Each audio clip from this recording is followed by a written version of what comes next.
Da-da-dun. Hi there, everyone. Daniel Marino here with the Pacific Mahjong League. And today I got insufferably bored playing, reviewing these Mahjong games. So I decided to make a stream out of it so that I'll actually get through the entire game. So what I'm basically going to be doing here is just going to be go through an entire hand step by step and kind of look at not necessarily, what should I, or I guess like what should I choose or what did I choose, but more so kind of like why should I do that? So yeah. Okay. East 1, the Dora is 9s of the Sozu, or 9 of the bamboo. Starting off, West round. First discard 9 Pinzu, second one 9 Mansu. I should probably actually use non-Japanese terms. In Japanese, we have Pinzu, which is I'll just call them pins, and Manzu, which is the characters. Alright, so starting hand looks amazing. Leave pad. Usually with this, probably either start off with 1 pin or none. Basically, I only have 3 blocks in total right now, and this hand looks pretty bad. Generally speaking, I know like I have some friends, specifically on the UK side of things, who would argue that for this type of hand to instantly just like fold it from the beginning. But you know, even if you have like a 5 shanten hand, in other words, you need 5 more tiles to get one away from winning from the start. 5 turns later, you can be in Tenpai. So, with that being said, probably non, since it literally does nothing. Another option might be this 1, since I have this 4 right here, but because I do have this 3 and the 5, if I get a 2, that could technically give me another shape, even though it'll be a pretty bad penchant. And then, of course, the 9. Why would I choose the 9? I have no idea. Oh, background about this game. So I'm just reviewing this game that I played last night around 11 o'clock. Right before I went to bed, and so it's a pretty nice game. I dealt in like many times. Should be fun. Okay. 1 Manzu, non. Alright, so this is completely dead now. Well, not completely dead, but basically dead to me. So with this straw, I have now 4 shapes. So just need 1 more, and then I would have 5. Though this penchant right here and this penchant over here are not looking that great. Even if this hand does get to Tenpai, it doesn't have that much potential right now. I could get more Dora with this hand. It could technically become a potential Pinfu. Or I could get any red Dora, so the red 5, red 5. Dora is 9 Sozu, so that could technically be going in the hand as well.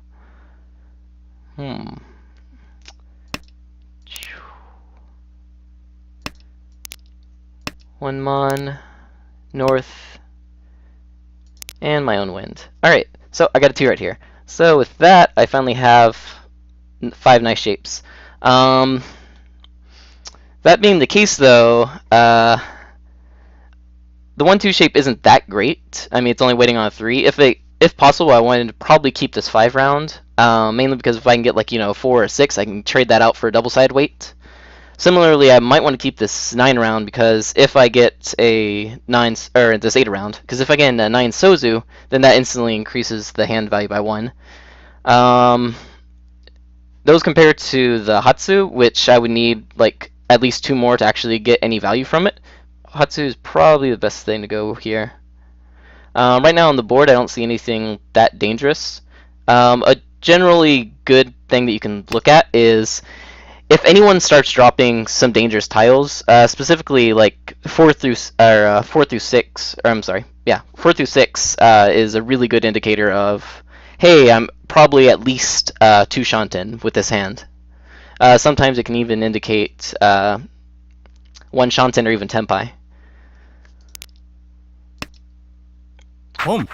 Alright, drops ton, double ton. So dealer has at least 2,900 points right there. And they drop the Hatsu, so that's dead. 2 Mon is out right there, Tsumogiri. Yay! Alright, so nice draw. At this point, probably going to either be between 5 or 8, or I could technically also drop this penchant right there. Also, I have no idea if anyone will ever be listening to this, but if you are and you're in chat, yeah, definitely ask any questions or any comments that you have on any of the stuff I'm talking about, because the more I can learn about stuff, the better. And of course, if I can answer any of your questions, I'll be glad to. So,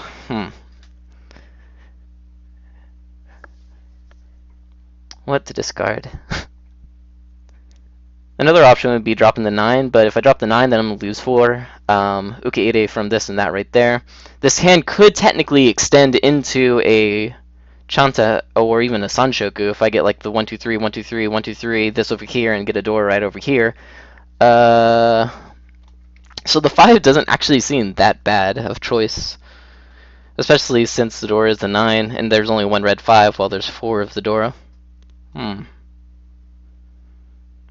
The trade-off is bad shapes to galore, but more than likely this hand is still pretty slow, relatively speaking. It's got, what, 1, 2, 3, 4, 5, 6, so still 2 Shanten in the 4th turn. Yeah, 5 might be the best. Mainly because if this hand does get into Tenpai later on, it's going to actually probably need to have some value to push anything else, especially in the case of the dealer right there, which they called double tones. So they'll probably get into Tenpai before me. If that does happen, and I would want to push this hand, the only case that I would be able to push it is if it had enough worth to actually fight the dealer with that, especially in the case I don't see any Dora. So 5 Sozu might be the best right there. But in this case, I chose the 8. Drops the North Wind that came out of their hand. 3 Manzu. Okay, moving more towards danger area. Chun, first Chun out, no one pawns. And 3 Pinzu. So at this point, yeah, drop 5, aim for possible Sanshoku here. If I get a 4, then I could potentially just switch off for an Ipeka right there. Yeah. I don't see any reason not to keep anything, or drop anything but the 5 right here. Mainly because this hand has like 0 value with it, especially now since I've dropped the 8. So I can't take in that Dora. I can still take in the red Dora, specifically for this one right here. If I get this one, that would just become a pair. And then I would have to drop that over there. Yeah, I think 5 is the best, mainly because Sanshoku potential. So, in this case right here, I dropped the 5, and if we're looking at it from the perspective of other players, or like the thing I was just saying earlier, where generally speaking, if you see like a 4 through 6, it's going to usually indicate like at least a 2 Shanten hand. This hand right now has already become a 2 Shanten hand for a potential Sanshoku. So, step through again. Tsumogiri Haku. Tsumogiri is they just draw and discard. They don't need Hatsu because it's dead. Drops 1 Sozu. Alright, so we got a 9 right here.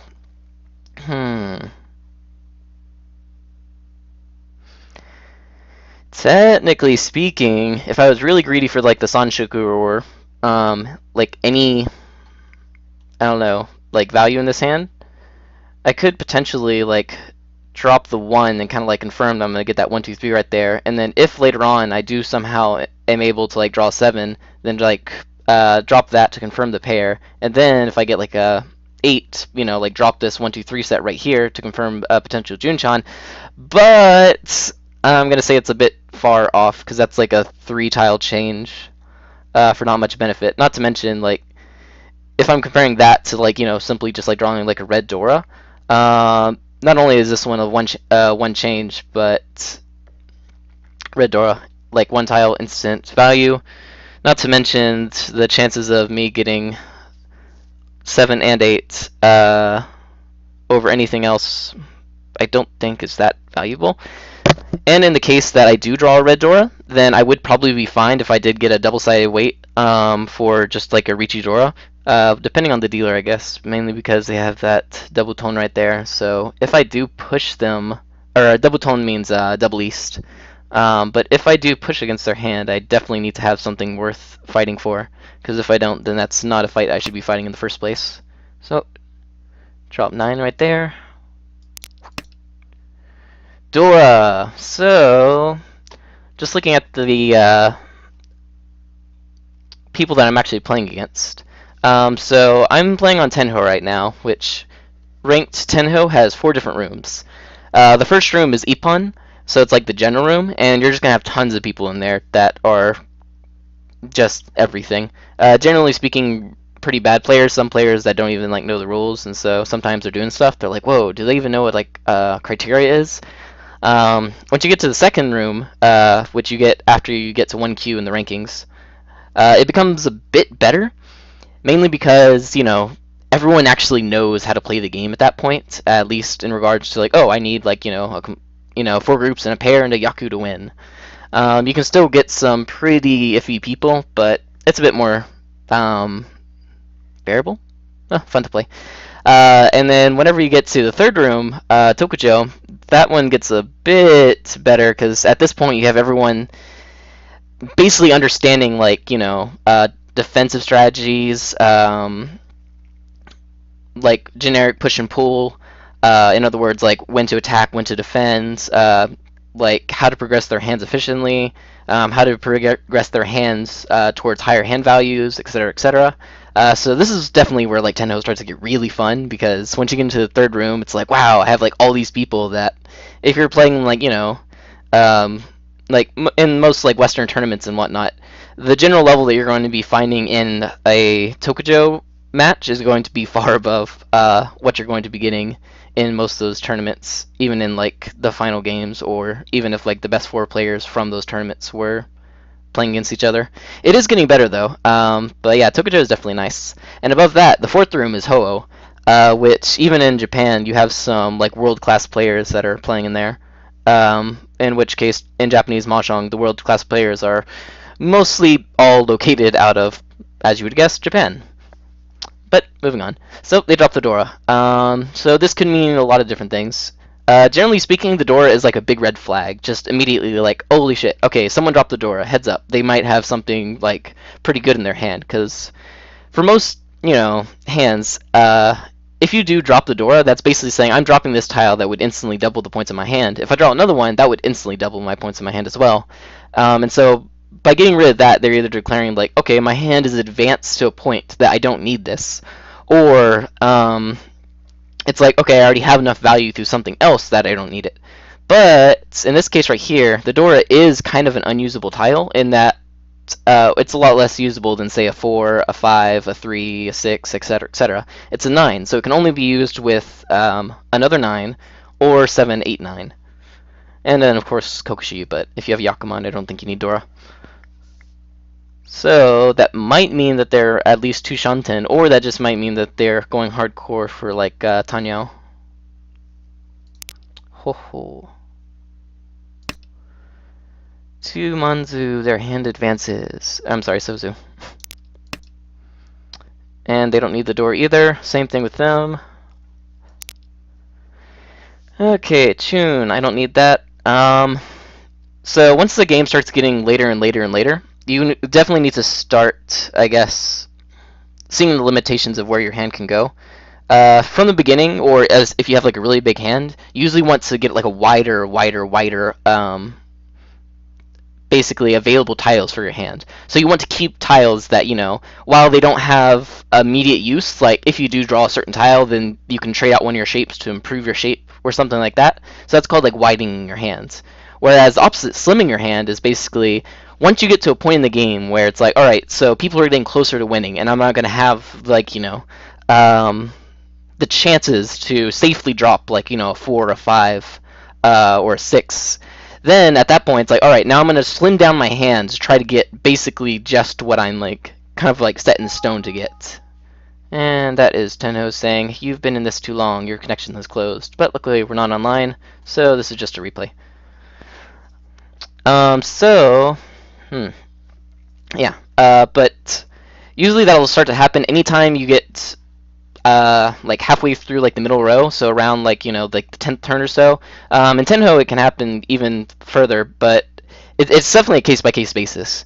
If you're looking on the board and you're seeing like someone from like the 4th turn dropping like a 5 and a 4 and they're just like sumo getting tiles, chances are they're pretty close to Tenpai, or maybe even in Tenpai at that point. And so whenever you should like start like slimming your hand down, definitely depends on the situation. But in this case, this seems like a pretty easy choice. 7. Okay, that's interesting. So going back, so they dropped a 9 from their hand, and then they dropped a 7 from their hand. In other words, they had a 7 and 9 Toitsu, which is like a proto run in their hand, and they decided to drop that. And this was also including with the Dora. Why did they do that? Well, just looking at the board that they could see, from their perspective, they can already see at least 2 of the 9s. More than likely, they didn't have multiple. Well, actually, I don't know. They probably didn't have like a 7, 7, 8, 9, 9 shape, because if that was the case, they would probably drop the 7 first, and then if they got a 6 or another 9, then they could keep both the Dora. So they chose whatever they have in their hand over like just the 2 tile remaining Dora, which probably means they're going for something like, I don't even know. If I had to make a guess, probably something around like Pinfu or something. It has to have some value if they were to drop the Dora, because even if like they just have like a regular hand, generally speaking, you would choose like a Dora with 2 remaining tiles over that, if only to not give it to other people. But of course, in this game, there are 3 red Dora, so those are all possibilities to still have in their hand. And one, I guess, tidbit about modern day Mahjong strategies, and I say modern day compared to like Showa era, which was back in the day where people didn't use statistics and probability as much as some researchers today, at least in Mahjong or in Japanese Mahjong. But in Richi and Ipatsu and Ura Mahjong, in other words, the Mahjong where Richi is a hella OP criteria, one of the main strategies is basically being the first to get into Tenpai with a single, or at least a single Dora. Because then if you get like a Richi, a Tsumo, you have that 1 Dora, and then you get at least Ipatsu or 1 Uradora, which if you combine them is around close to 33% chance, at least according to like past Tenhou statistics. It's not a bad chance to actually get up to a Mangan, which for Japanese Mahjong, the way the scoring works, it doubles every single time up until you get to that 8,000 point limit, at which point then the progression of it slows down significantly. So it's like the most efficient hand, if you will. So they drop that, and so that's kind of dangerous. And dealer dropped the 6 mon, and so they are most probably within 1 or 2 shanten, more likely 1 or even Tenpai. So definitely watch out for that. Haku came from their hand, 1 out, and look, the cool Dora. So what? The dealer did not chi or pawn any of the Dora right that came off right here. More than likely, because of that, they don't need the Dora. They could have just switched it in like with that 6 right there, but that's pretty, I wouldn't say like highly unlikely, but it's not that likely. Given that's the case, I still think that throwing the 9 here is pretty safe. More than likely, this hand is going to be folding to the dealer, mainly because they are already a lot closer to a hand with at least some value, and if they have at least 1 Dora, that's going to be a 5,800 point hand, which even if I did get this hand in Tenpai with just like Richi and Sanshoku, unless I got like a double-sided weight, which then it wouldn't be confirmed. Sanshoku can be pretty iffy to fight against the dealer, especially in the case where there's still all those red Dora out there. But even so, probably 9 Sozu right here is the best progression. But I chose 9 Manzu. So, one thing to view at that. If I did want to drop, or if you did want to drop your hand right now, or basically just like, all right, like screw this, I'm out, I'm folding. 9 Monzu is not that bad of a choice, mainly because they dropped the 6 right here, there's 1 right here, there's 2 right here, so the only way they can be waiting on the 9, or the dealer that is if it's a Tunky. I don't know if defending this, I don't know.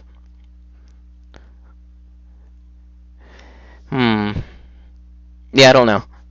Because by dropping the 9, even if let's say I do draw like a 2 now or a 3 now of the circles, or over here, or even a 1 over here, by losing that I lose my pair. And basically what I would be doing is like confirm that, like, okay, I'm not going to drop this Dora. And the problem with that is that there's only 1 left. So now even if I wanted to, it's kind of really hard to actually continue this hand in any shape, form, or fashion. Okay. Drops Hatsu, that's the last one of them.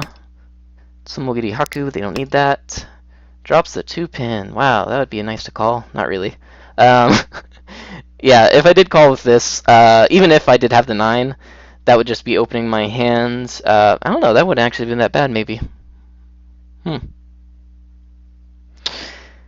But anyway, in this hand right here, mainly because I don't have any pairs, and also because this hand is still hella far away from Tenpai now that I lost my pair right there, calling for this, especially since it would just be an open 1,000 point hand, assuming that I'm not going to draw the other door over here, because that's pretty unlikely at this point.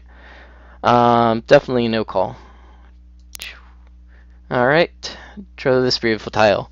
Now at this point, so this hand has already dropped its pair, and with it basically a lot of the chance to actually continue.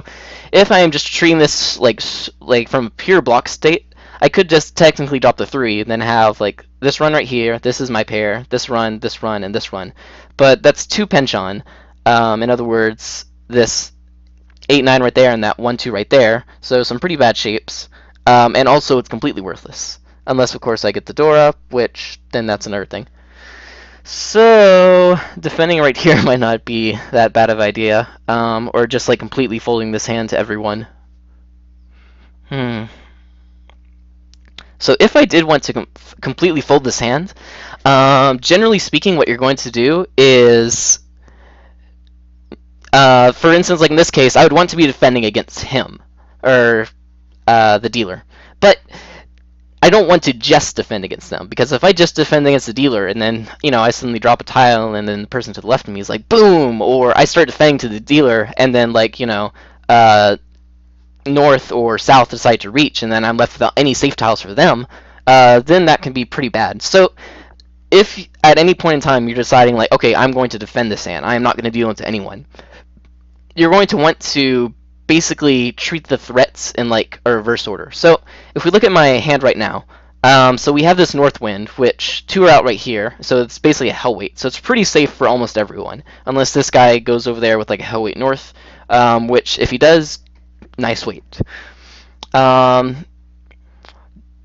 right here is safe for this person and this person, and it's probably also safe for the dealer right now, because they didn't take this. And if they had an open hand and the Dora came out, they would probably take that immediately and then just go with it. So it's probably also okay for the dealer, but they could technically switch their hands to it. But given the state of the 8s, kind of unlikely. And then also we'd probably see like a Toitsu drop as well. 5 no-go, 4 no-go, 3 no-go. 1 is generally kind of okayish compared to, like, you know, these middle tiles. 9 is looking pretty good for the dealer over here and this person right here. 8 is, it's better than a 5. 3 is good for the dealer, and then 2 can also kind of be good for the dealer. And also this person, mainly because they dropped this 3 over here. They could technically have a, like, you know, 3-4 shape, especially since they called kind of early. But yeah, so the big thing to take away here is that if I'm going to be defending and like just throwing away my hand completely, you don't want to drop the tiles that are just safe for everyone right now, because you want to save those for when they're actually useful. So for instance, in this case right here, the only really big threat that I can see on the board is the dealer, because you know, they have a pawn of the double tone, they've already dropped the 6 mon. Even if they're not in Tenpai right now, there's a good chance they're probably Ishanten. And so I want to basically defend against them while keeping tiles that is still safe against them, but also safe against the other people that I could possibly use later if one of these two do arise. Dun, dun, dun. So with that being the case, what would I drop? Good question. If I still want to have a slight inkling of, like, belief in my hand, technically I could drop the 9. But if I'm just wanting to say, nope, I'm out completely, bail, probably 3 Monzu. I'm curious what I chose last night because hella tilt. Oh, the north. Goodbye. Alright, 2 Pinzu, drops the same as that. Coincidence? Maybe. Or not. Alright. And if it's not a coincidence, then they might be folding to the dealer as well. So that is a potential thing to watch out for. To see if the other players are they like pushing like really hard against like a given threat, or are they kind of like walking back. So dealer Tomogi's the 6 characters, they don't need that. Drops the 2 pin, they don't need that, they just dropped it. Hey, look at this. Alright, cool, I got this nice 6 right here, which still puts me into Shanten. And also I don't want to drop that. The good thing now with the 2s is there's 3 of them out there, so this 1 has become a lot safer in that it's only a 1 chance for a double-sided. So a 1 chance in Japanese Mahjong refers to any tile that only has 1 chance of being weighted on by double-sided weight. So in other words, there's only 1 more 2 out, which means there's only 1 more tile that someone could possibly have, a 2 and a 3, to weight on a 1 and a 4.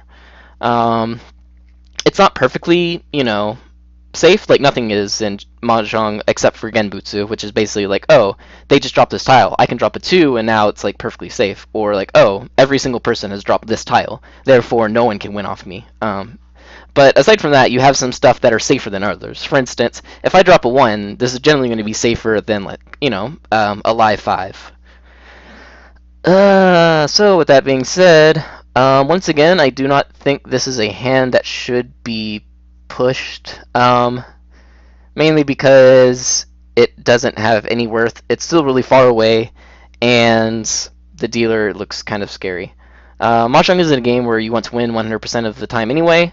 It would be nice, yes, but it's not realistic. 75% of the time, you're basically going to be not dying. So, given that's the case, probably go for the safest option right here, while keeping these 2 threats in mind. So still, I would probably think the 3. But no, I chose the 9. Believe in that 2 Shanten. So, 1 Sozu right there, comes out from their hand. Ta-dun. A slight push, perhaps. 6 Sozu. Now, if there was any, I guess, doubt in your mind at this point that, oh, they're not probably in Tenpai or 1 Shanten, that would probably erase it right there. But the good thing about that is the only way they can be waiting on the door now is for a Hellweight Tonki, which is not that unreasonable, but given their discards since this is dropped, it's pretty unlikely. And as you see, dun, dun, dun, dun, dun, the last 9 comes out. Alright, so with that, this 9 is now a 100% safe tile for everyone. Because this guy can't go for Kokushi, therefore no one can use it to win.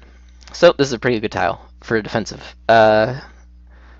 Now we drew this nice 7, and if only we chose the right Penchan, maybe our dreams of Tenpai would have come true, except I don't think we should have had those dreams in the first place. Seeing that's the case,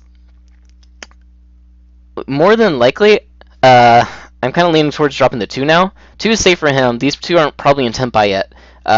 And the dealer didn't call them the 1, so the 1 is probably going to be pretty safe for them. Because I don't think they would switch back to a 2, like, regardless of what they had.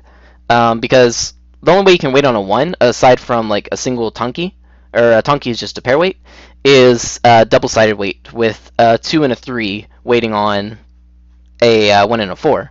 But if they drop a 2 over here, and then they dropped a 1 right here, and they didn't call it, chances of them actually being able to get that 2, 3, and wait on the 1 is highly unlikely, just from efficiency standpoint. That being the case, I kind of like the 2-drop. But let's see what I drop. The 9! Goodbye, 100% safe tile. So the good thing about that, I guess, is still 2 Shanten. But, yay, fight for Tenpai with my life. Alright, 1 Monzu drop right there. Sumogiri Pinzu, no Pon.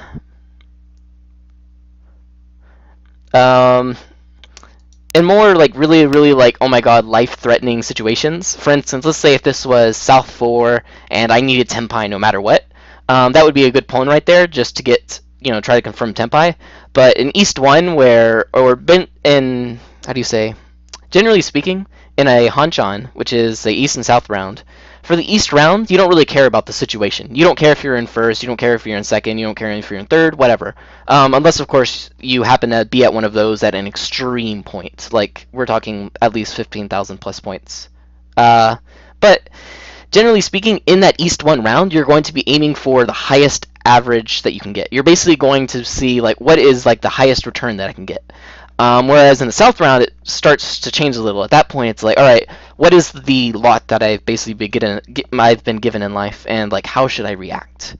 So yeah, dun dun dun, no call. Please don't call. Okay. All right, and with that, now I have technically one Shansen if I want. The 3 is pretty nice right here. The 1's over nice right there. So what would I drop? So at this point, it's like, okay, cool. I can technically get Tenpai and also avoid dealing into people simultaneously, which is not that bad. Dun dun dun. So if I do drop the 3, they can't pawn it. They could still technically like switch over their hand. So for instance, if they had, let's say in their hand, a I don't know, a 5 and a 7, waiting on a single 6. And then they draw a 4, and so they're like, oh, cool. They're going to get rid of the 7. Now they're waiting on a 3 and a 6. And then I get rid of my second 3, and then I deal in, and I cry. That is technically a chance, which might mean that like 1 pin might be better. But 3 isn't that bad, mainly because, I don't know, 3 isn't that bad. Looking at the number of discards I have until the end of the wall, that's like 1, 2, 3, 4, 5, 6. So technically, if I have 6 discards, I can get like to the wall safely. These 2 are pretty alright, especially over here. These 4 would be pretty alright, so that's technically already 6, especially if I include the 3, I can at least account for the dealer some more. So throwing the 3, I think, is not that bad of an idea. It might actually be the best. But no, I throw the 1! The main reason that I also kind of like the 3 over the 1 is that right now, because the 3 came out, you know 100% that the 3 is going to be safe at least this turn. If it can survive 1 more turn, then that means you're going to have these 2 tiles right here, 1 and 1, which are going to be pretty safe for almost everyone on the board, specifically for the dealer. Whereas now, let's say if I do get rid of, like, I don't know, let's say I draw like 3 or something, and then I get rid of this, and then let's say I just have horrible draws for the rest of the time that I cannot drop in this situation. Then I'm going to have to start getting rid of every single one of my safe tiles, specifically for the dealer. If it does run out to the point that I'm down to basically the 3, if they have done a hand switch at that point in time, then that 3 might become dangerous again. But it's pretty minimal, I think. Dun dun dun, 1 pin. Ton. There's already 4 of those out. Okay, that's interesting. That's interesting. So, what they just did right there is they drew a tile and they dropped the 6 Manzu, which means that they had a similar... Okay, so they had a shape where they wanted to drop that 6 Manzu earlier. What is a case like that? Well, there could be a lot. If it was the case where they had, let's say, I don't know, they had a completed run already, and they had like a 5, 6, 6, and a 7. It's not actually that bad to keep around the 6 unless you have all of your sets confirmed, because that's basically 2 double-sided weights right there. Another situation where they might want to, so that's probably kind of unlikely, unless they did have their shapes all complete, and then they just drew another 6, or they drew a 9, or they drew a 3, and they just switched it out for the 6. Which seems maybe unlikely. They might even drew another 6. But then, or it's like basically, I don't know. Why would you drop a 3 over a 6? You could definitely drop a 9 over a 6, but why would you drop a 6? Or if they drew another 6, they could have switched it out from their hand. Another thing to note is that it is possible that they do have the red 5 Manzu, if they did have a 6, mainly because if you have a red 5 Manzu and you have like 2 6s right next to it, or let's say you just regularly have like a 5 and a 6-6 shape, you're usually going to keep that 6-6 around because, if you draw another 6, you can ditch the 5 and then boom, you got an instant 3 of a kind right there. Or if you need your pair still, that 5-6-6-6 shape can become like amazing. But if it's a red 5, you're not going to want to discard that no matter what. And if you already have your pair set, you don't necessarily need a 5-6-6-6 shape because you already have your pair. So if you have a red 5 with 2 6s, it's actually pretty good a lot of times to drop the 6 early, which might be the case there, but that's just mostly speculation. So they drop a 6. If they are non-senpai, I would be surprised. Not that surprised. Alright, so 9 Pinzu. Safe all around. So 1 right there. Technically, it's possible. So at this point in the game, it's like, alright, I want to push for Tenpai. But I also don't want to, just push into someone's hand, because the Tenpai payment at worst is going to be like 3,000 points. Their hand at worst is going to be 2,900 points. And even if, and them waiting on a single Sha is not unheard of, especially since there's 2 out there right now. It's really good weights, mainly because it's like, oh, I kind of want to push my hand, but I don't want to throw these 5s out. I can push this, West right here and actually get to Tenpai. Yes! Oh no, they're waiting on it. That happens a lot in this room. So, that being the case, 1 is still probably the best follow-up answer here, since I'm dead set on it. They did switch out the 6, so technically speaking, 3 is not 100% safe anymore. So, yeah, I still kind of like 1 for this case right here. But will I discard the 1, or will I be brave? Discard the 1. Okay. Alright, so 2 Sozu, so I can see 3 of those now. South Wind comes out. That is all of them. Sumo. And what do you know? A Sumo from downtown. Alright, so this is a beautiful case where they have no overflow, significant overflow drops aside from this door over here. That basically just kind of screams out I'm Tenpai. Which will definitely happen a lot. It won't happen most of the time, I'm gonna say. I'm actually really curious on the statistics of that. The number of hands that actually win without dropping a single, 4 or 5. Should be pretty interesting. But anyway. Dun, dun, dun, dun, dun. So, they had Sumo. And they have hella Red Dora. 2 Red Dora, Tanya Sumo Dora Dora for 2,000, 3,900. Alright. Now with that,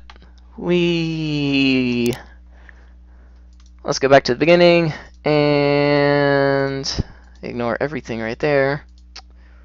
Open up people's hands. Alright, so this time we're basically just going to go back through real quick and then see how many of our guesses basically were right on, or what is something that we completely missed. So just looking over there, nice double tone right there. They could technically go for a possible Honitsu, because they already have that shape right there, so that's 1 block, 2 blocks, 3 blocks, 4 blocks. Though this and this might be a bit difficult to get, especially if they can't get the 4. But that being said, I kind of like actually throwing the 9 right there to potentially just kind of give the extra push for a Honitsu hand.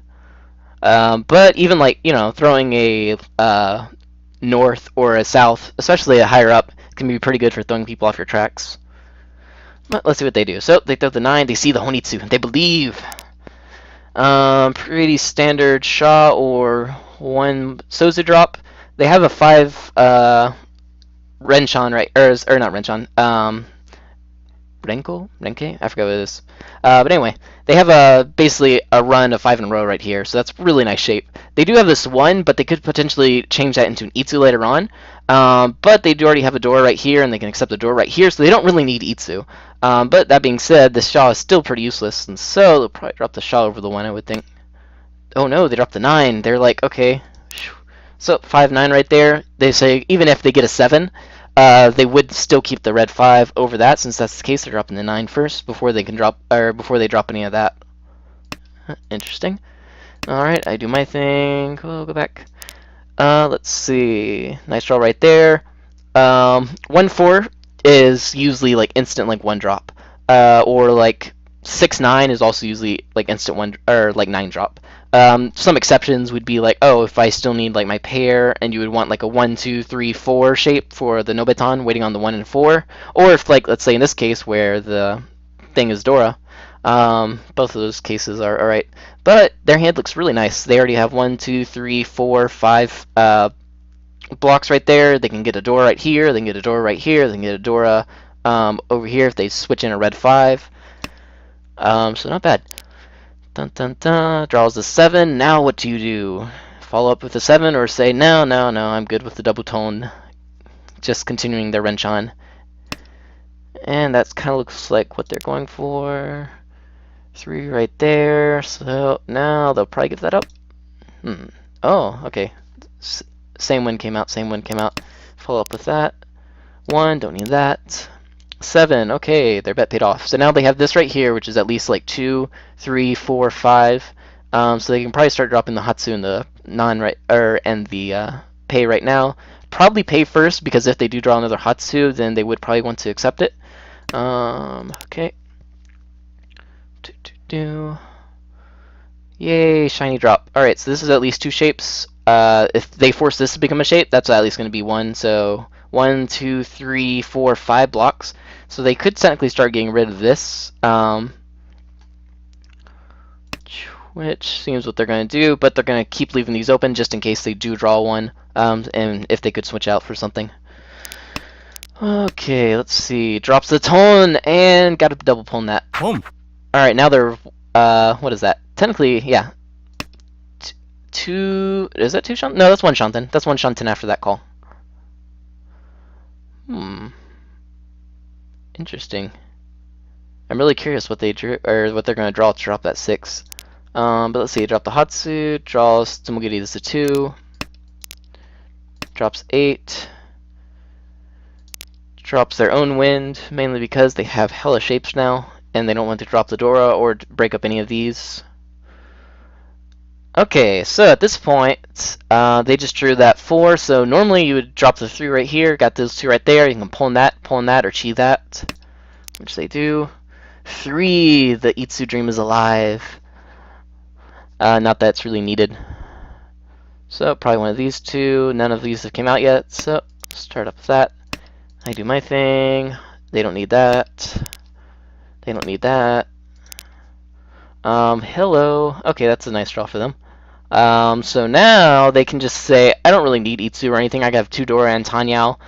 So they could drop the 1 or just follow up with the Haku right here. Or they could even keep it potentially, because it might become a good wall for them later on. A safety net, if you will.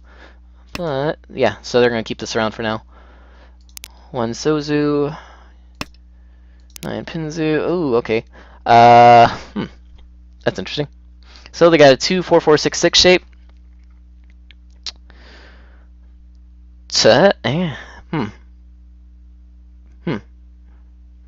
So they could kind of force towards Tanyao now, if, like, you know, they drop the 9, and then they would have like the 2 Shas to fall back on. Even if something happens, they could still technically like push forward while defending, which is a potential thing to do. Personally, I just kind of like just dropping the Sha and Sha right now. Well, I don't know. Then again, oh no, wait, no. Okay, I forgot the 8s. So this is 4 pairs right there. So they could go for Chitoitsu now because it's only 2 away from that. And plus, if they do get the Dora in there, Chitoitsu Dora is not that bad at all. this 6644 shape doesn't look that promising in the middle. I mean, even if you get a 3, you drop the 4. If you get a 5, you could potentially just switch it up for a double, like this 2 4 6 shape right there. But even so, I don't know. I kind of like going for Chitotsu there, but let's see what they do. I think this is the point where they draw off the 9, and so they're looking more so at that. They're keeping both the chances of that Chitotsu open, as well as a potential Tenhou. And of course, this is always a nice fallback. Okay, so this is interesting.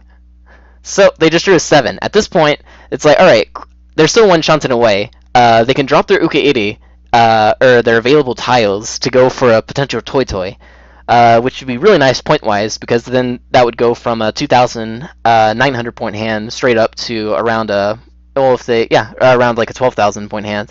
So, what will they do?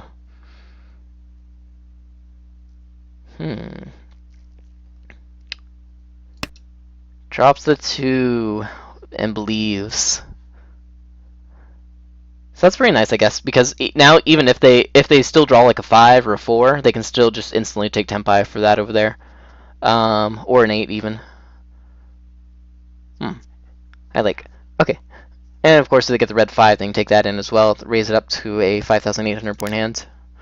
Alright, so they get the door right there. They're already pretty dead set on going for a Tenhou, and nothing in their hand actually looks like it could probably like cut them out. The only exception is like if they draw like a 2 Pinzu right here and they draw a 1, that could cut out Tenhou, but they're probably not going to accept it even if they do get it. That being the case, since the door came out right here, it would be a really nice time right now just to drop it while it's safe. Plus they already have plenty of Dora, so they don't really need to worry about keeping that around either. Okay, Chun. And look, their pairs continue. They're now each shanten away. Now with this, 7 actually seems kind of, I don't know. I kind of like 7 here. Mainly because you see a couple Dora, you have 2 of the 6s, so it's a lot less usable right now.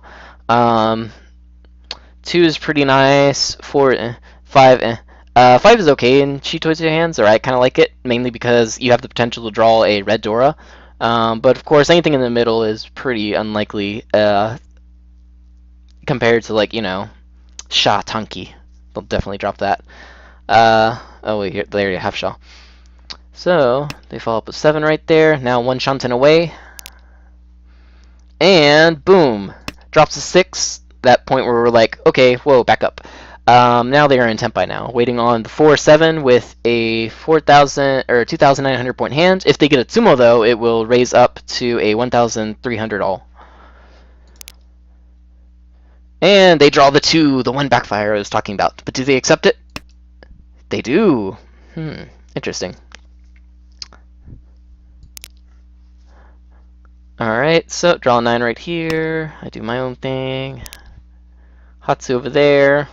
Hatsu's already has 1, 2, 3, 4 out, so completely unusable. They'll want to take the tiles they can get, especially for 1 away, 7 pairs. It's really tough to make that final jump. Dun dun dun, Haku! Don't need that.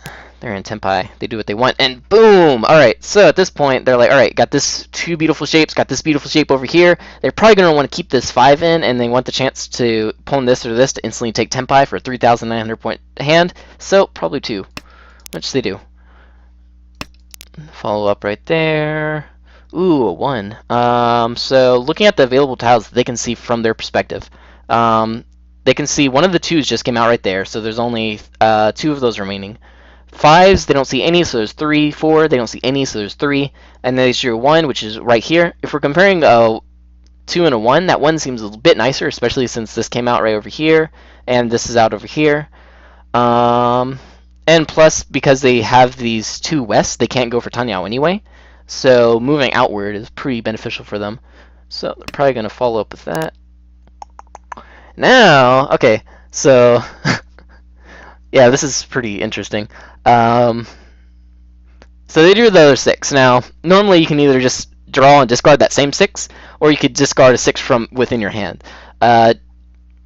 Usually speaking, like I have my good old British friend who calls these things swappy doppies, and she's hella against them.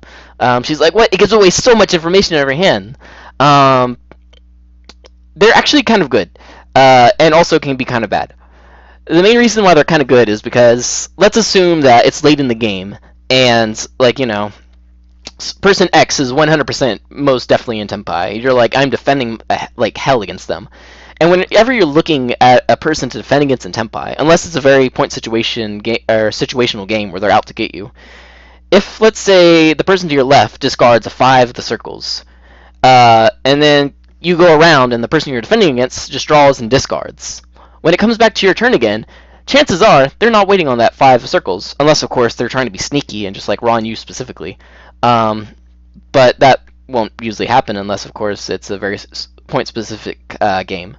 So generally speaking, if you're watching for people drawing and discarding, especially at like the last row, so at like the end of the game where you're like pretty sure that some people are in Tenpai, you can get a really nice general idea of like, all right, these tiles are still safe for them, these tiles aren't still safe for them. Because if let's say, I don't know, the person I'm defending against now is right over here. This person drops like a 5 Pinzu.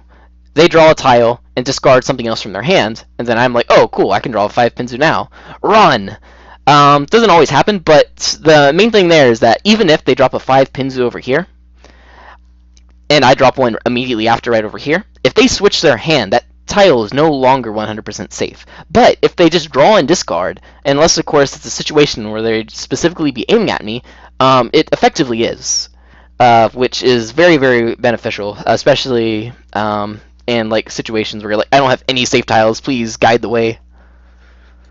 Alright, so they dropped the 6, Sumugiri, I like 2, don't need that. I do my thing. 2 over here, so this 2 already has 1 out over there. If we're comparing it just tile-wise, just as 4 and 5, technically these are better. They could throw a 5 and set up a Suji trap over there, but then they would be losing the chance to draw a red 5. Maybe 2 then. And also they need to be careful about the dealer, especially since they dropped that like 6 and 6 right now.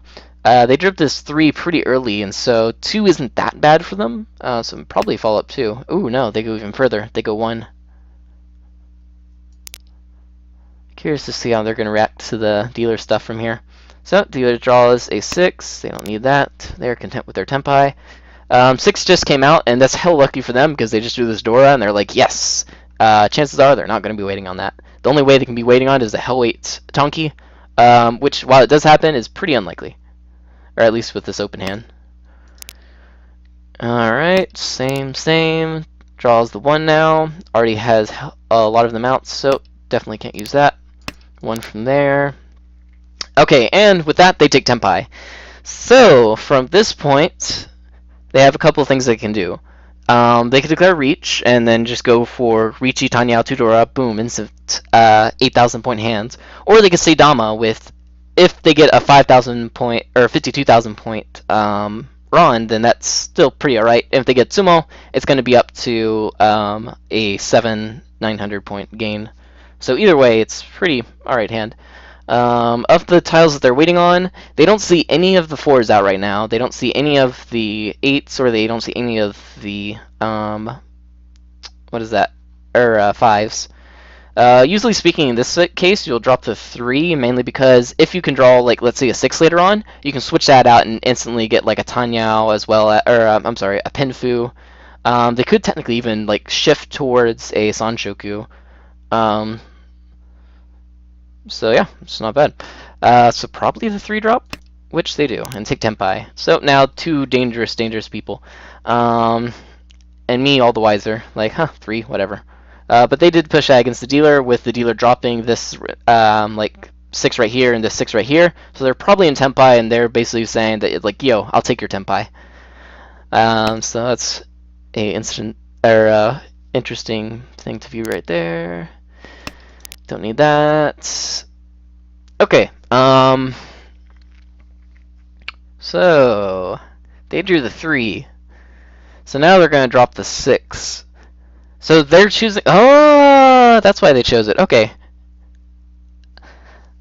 So before I was talking about, like, why did they choose the 6 over, like, something? because they had a wall of 7s, or at least one away from a wall of 7s. Given that's the case, 6, especially with like these 9, or yeah, 6 doesn't seem that bad then. So 9 came out from here and here. So the ways you can waiting on a 3 is either like, a 1, 2, and then waiting on a 3. You can have a 2, 4, waiting on a 3 in the middle. You could have like a 4, 5, waiting on 3 and a 6. So I'm guessing that's because they had that wall of 7s right there. That's like, alright, yeah, let's do that. And drop that 6. Interesting choice. Okay. Drops the 9. I'm out. Drops the 2. They're out against... so yeah, this is a pretty interesting case. Whenever you have a hand like this, and there's an obvious threat on the board, so let's say you have a nice Dama hand, which is worth, like 5,200 points, or even 8,000 or 12,000 points, and you have a discard pile that looks like this. Beautiful. If someone else is out there that's basically like, a giant red flag, they're walking around like, hey, I'm 1 away from winning, you can use that to your advantage, especially if you're waiting on one of their tiles that are safe for them. Then that's basically like, alright, so I'm just going to hide over here. Everyone else is going to be looking at that person and saying like, oh god, I don't want to deal into that. Then they'll, deal their safe tile, and then suddenly, boom, you hit them. So that could technically have happened like over here if they like drew like an 8 or something. Though they probably wouldn't drop an 8 to this person as well. But just like showing right here, they're like, oh, I'm going to defend against the dealer, but that's still technically pretty dangerous for this guy over here. Though, we don't even have any idea that they're in Tenpai. Drops right there, and draws. Okay. Long wooden bunch. Don't look. Alright. On to the next hand. Ton Nikyoku. Dora is 7 of Sozu. First drop, Haku. So, starting hand looks amazing! It's okay. I already got 1, 2, 3, 4, like 4 confirmed blocks, or pretty nice blocks. The door over here, which can be used in a multitude of ways. That 6, 6, 7, which can possibly become like 2 Diamens, or at least 1 set. Yeah. In this case right here, I kind of like dropping 1 over the Sha, mainly because whenever you're dropping tiles, usually you want to like do them in a order that is good for your hand. So, for instance, if let's say we have a perfect hand, everything's ready, you're basically just going to get rid of the tiles that you don't need, right? And if those tiles, let's say, could somehow help you, so if, let's say, oh, I'm going to keep this 4 around because I want to trade out this bad shape that I have for like a 4-5 or a 3-4, then that's okay to keep. That's like widening the potential of your hands. But if everything's set in stone, you already have like the most beautiful, amazing everything, then you just look at the tiles that you have remaining and they're like, okay, out of these tiles, which one is the safest? Which one is the least safe? And then the way you're going to be discarding that is basically going to be reverse order. You want to get rid of the ones that are least safe first, and save the ones that are safe for later. Because the more time goes on, the higher the chance becomes that someone's going to get into Tenpai. And if they get into Tenpai, then you throwing those dangerous tiles at that point is going to be kind of too late in a lot of cases. So you're basically kind of beating the clock. You're going to be throwing out those tiles before they actually become dangerous. But you don't want to do that like instantly or like at the start of your hand for a lot of stuff, because then you're just going to be like slimming down and slimming down your chances, which, yeah, it'll work some of the times, but compared to like the players that are over there widening their chances and getting to Tenpai a lot more commonly than you, you're going to be losing out on those points in total. So you have to find the balance between like, okay, I'm going to be throwing out these like unusable dangerous tiles now, and oh, I want to keep some of these tiles because they're useful to me. So finding that balance between like widening your hand and slimming it down. So drop Sha. Sadness. Drop the 1. You don't need it. South drop. June drop. North drop. Alright, so with this I now have a complete set of 5 blocks. So 1 block, 2 block, 3 blocks, 4 blocks, 5 blocks. But I'm not content with all of them. So this 2-3 is not that great. If I get a 5, then it's pretty nice. But I'm probably going to want to keep the 7 around, because if I get a 6 or if I get an 8, then boom, I'll instantly trade that out for something better. This over here is kind of nice. Specifically, it's the Dora, but the 6 weight is pretty bad, especially since there's one right here. Plus, if I get an 8, I'm probably going to just like either like throw the 5 or throw the 9 out.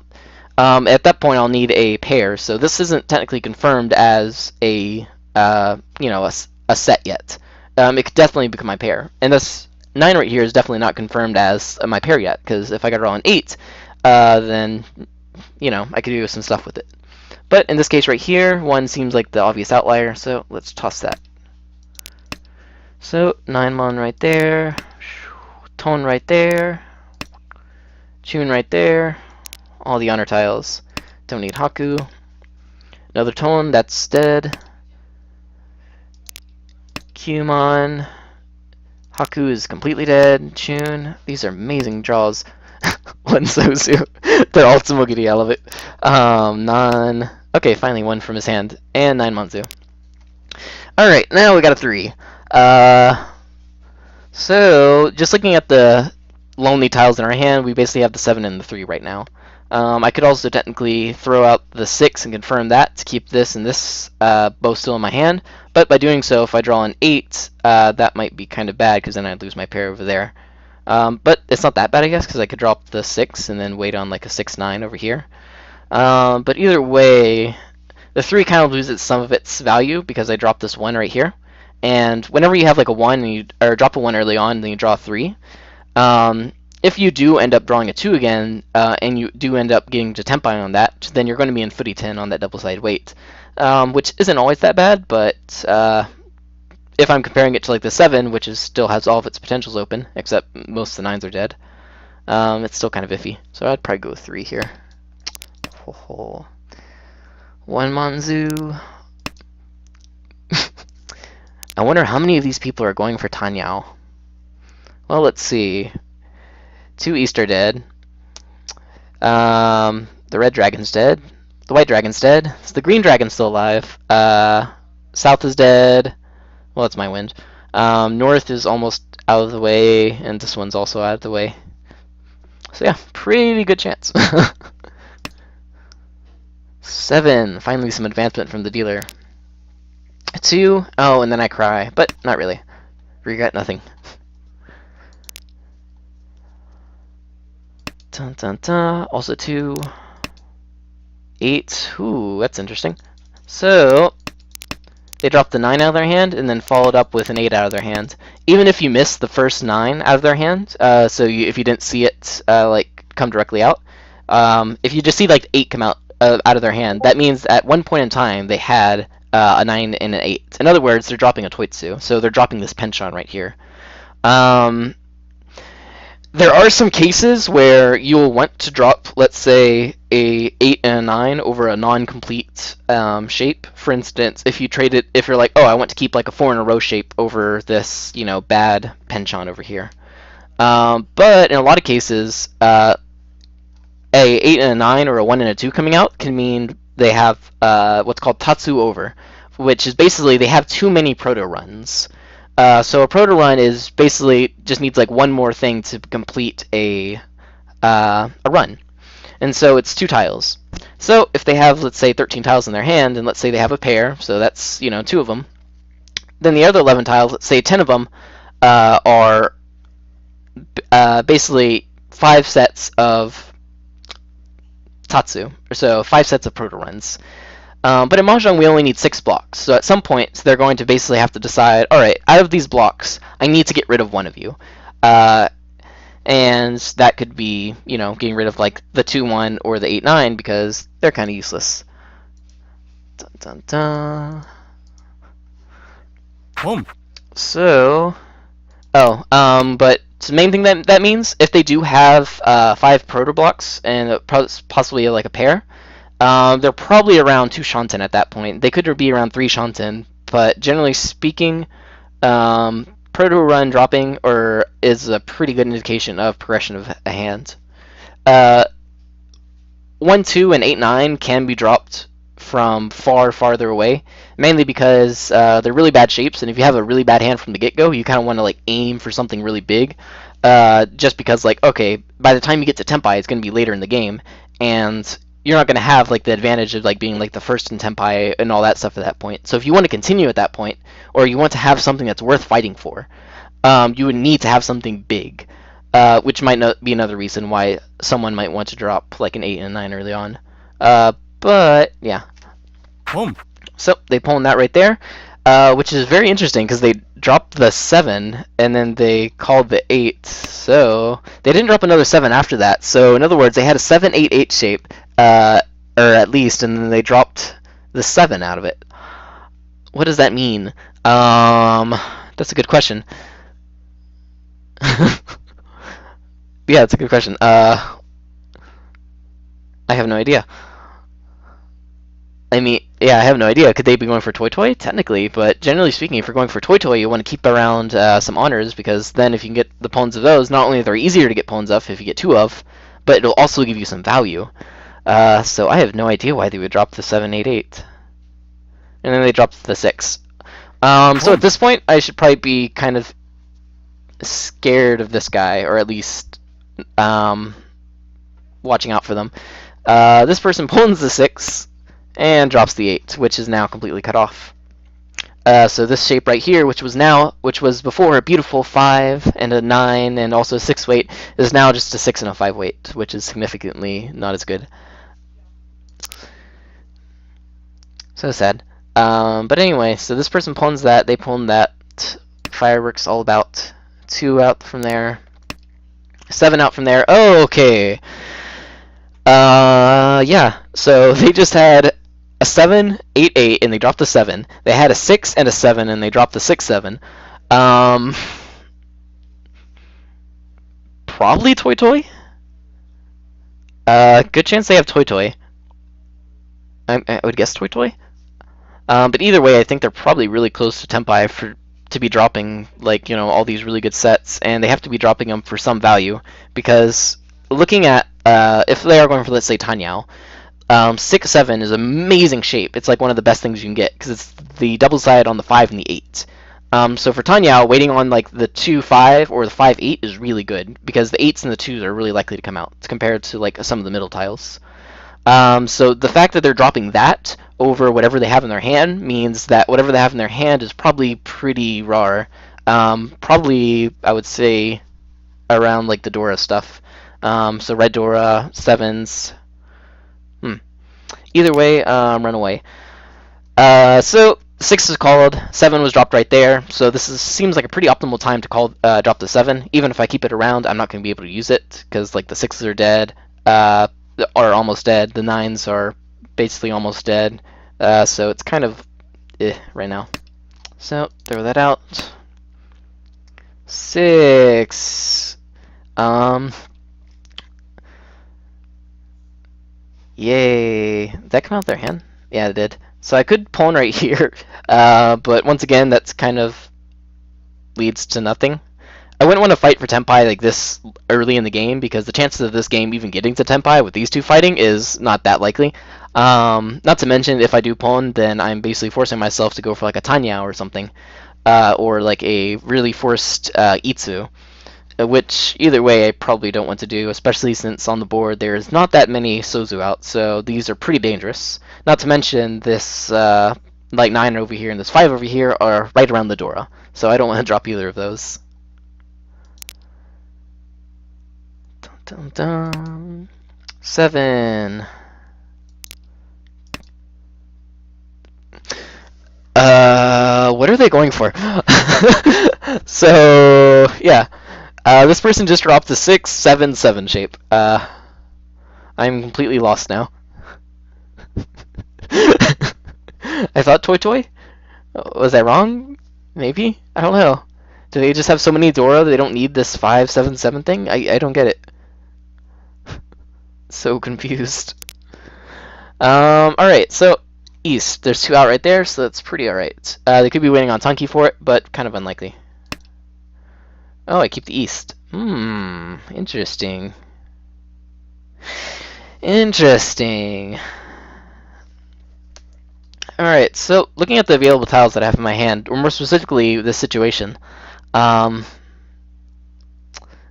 I'm still 2 Shanten away right now with 1 Dora, uh, and there's 2 people that look like they're probably around 1 Shanten or even Tenpai, and they both have open hands, and so if they do get into Tenpai, that's going to be basically the best indication I get, which is going to be like a drop like this, or Tsumogiri drops.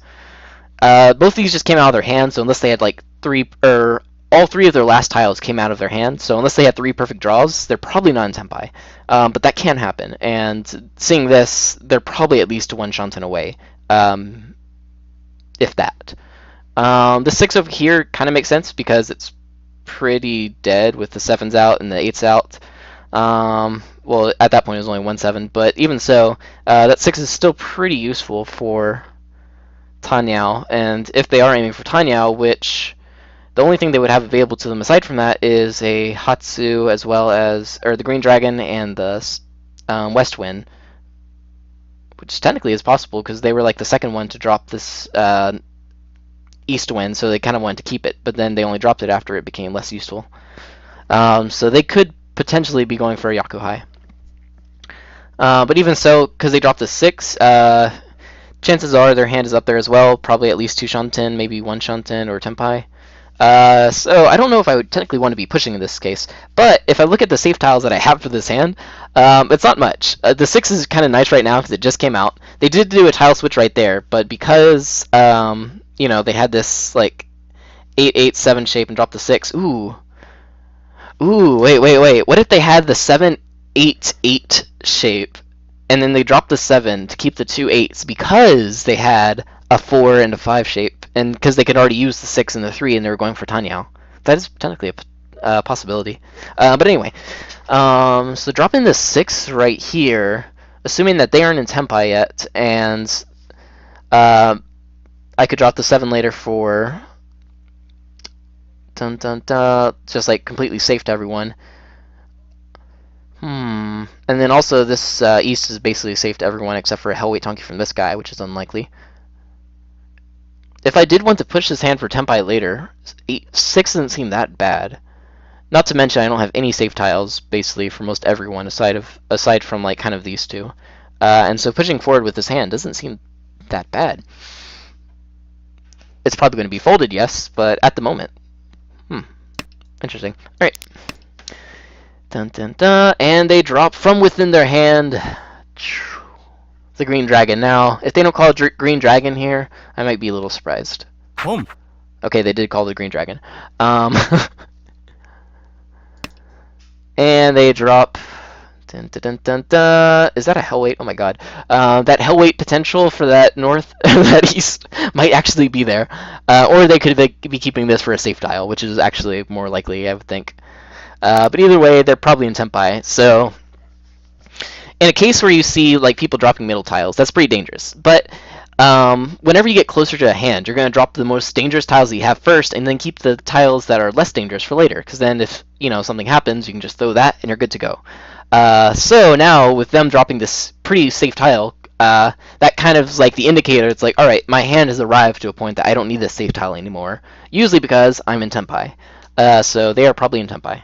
And they are the dealer, and they have at least a 1,500 point hand. I don't see any of the Dora except this one right here, so there's still 6 Dora remaining. So good chance that this would kill me if I decided to fight it. So running away might be the best. And if it is a Toy, then yeah, running away might be good. Now, I have this 8 right here, which I think in the game I probably didn't want to drop it because it looked hella dangerous, especially since they could be going for Toy. But looking at it from this perspective, they dropped a 6, a 7, and a 7 immediately after each other. If they are waiting on the 8, I would be hella surprised. Like, stupidly surprised. Like, amazingly surprised. And so I do not believe they're actually waiting on the 8 in this case. It's technically possible, but probably not. Because, yeah, I don't believe it. But either way, yeah, what do I do here? The 8's still pretty bad over here, especially since they're like, oh yeah, drop the Green Dragon, I don't care. So they're probably still pushing forward with the 1 Shanten or even Tenpai hand right here.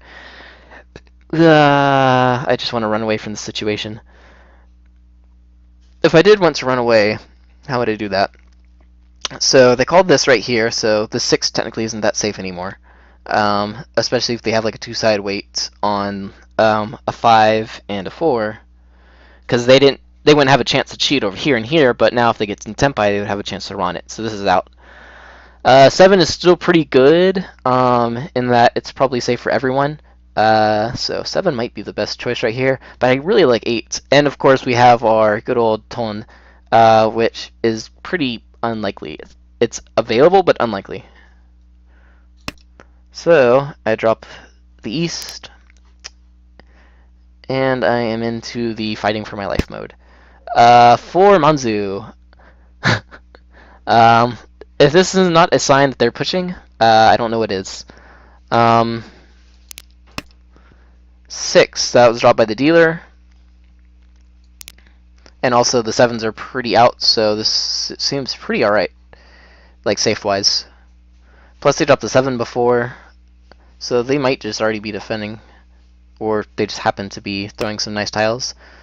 To Tsumogiri, 9 is technically walled off and has 1 tile over here and 1 tile over here, so 2 tiles remaining. If I wanted to be perfect defense right here, I don't really have much anything aside from this 7.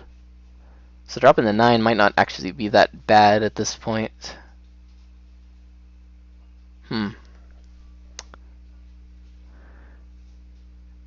don't know. What case is there that I would want to push this hand?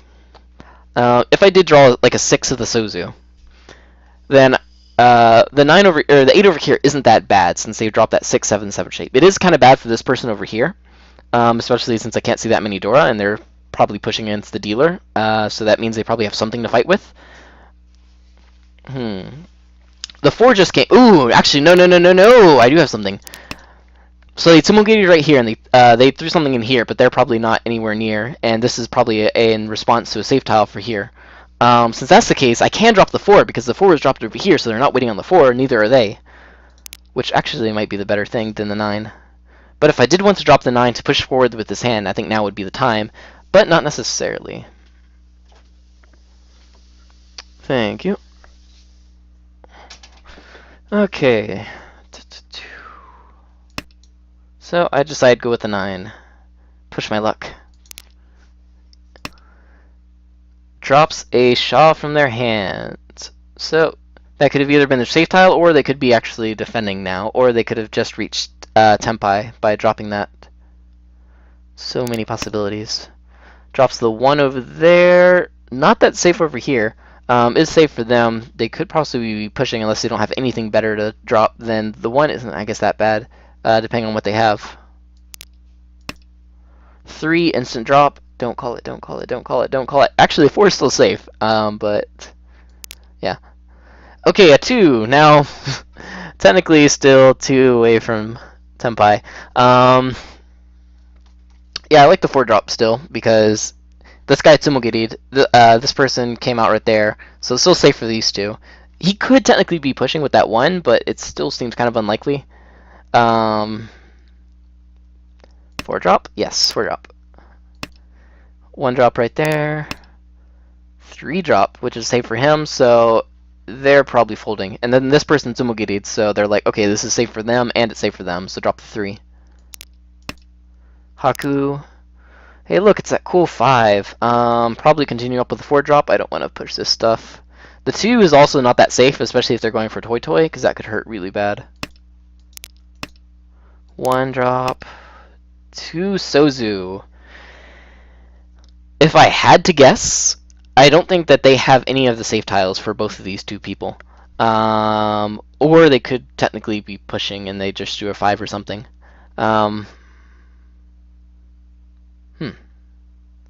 But if I had to guess, probably the one where they don't have any safe tiles.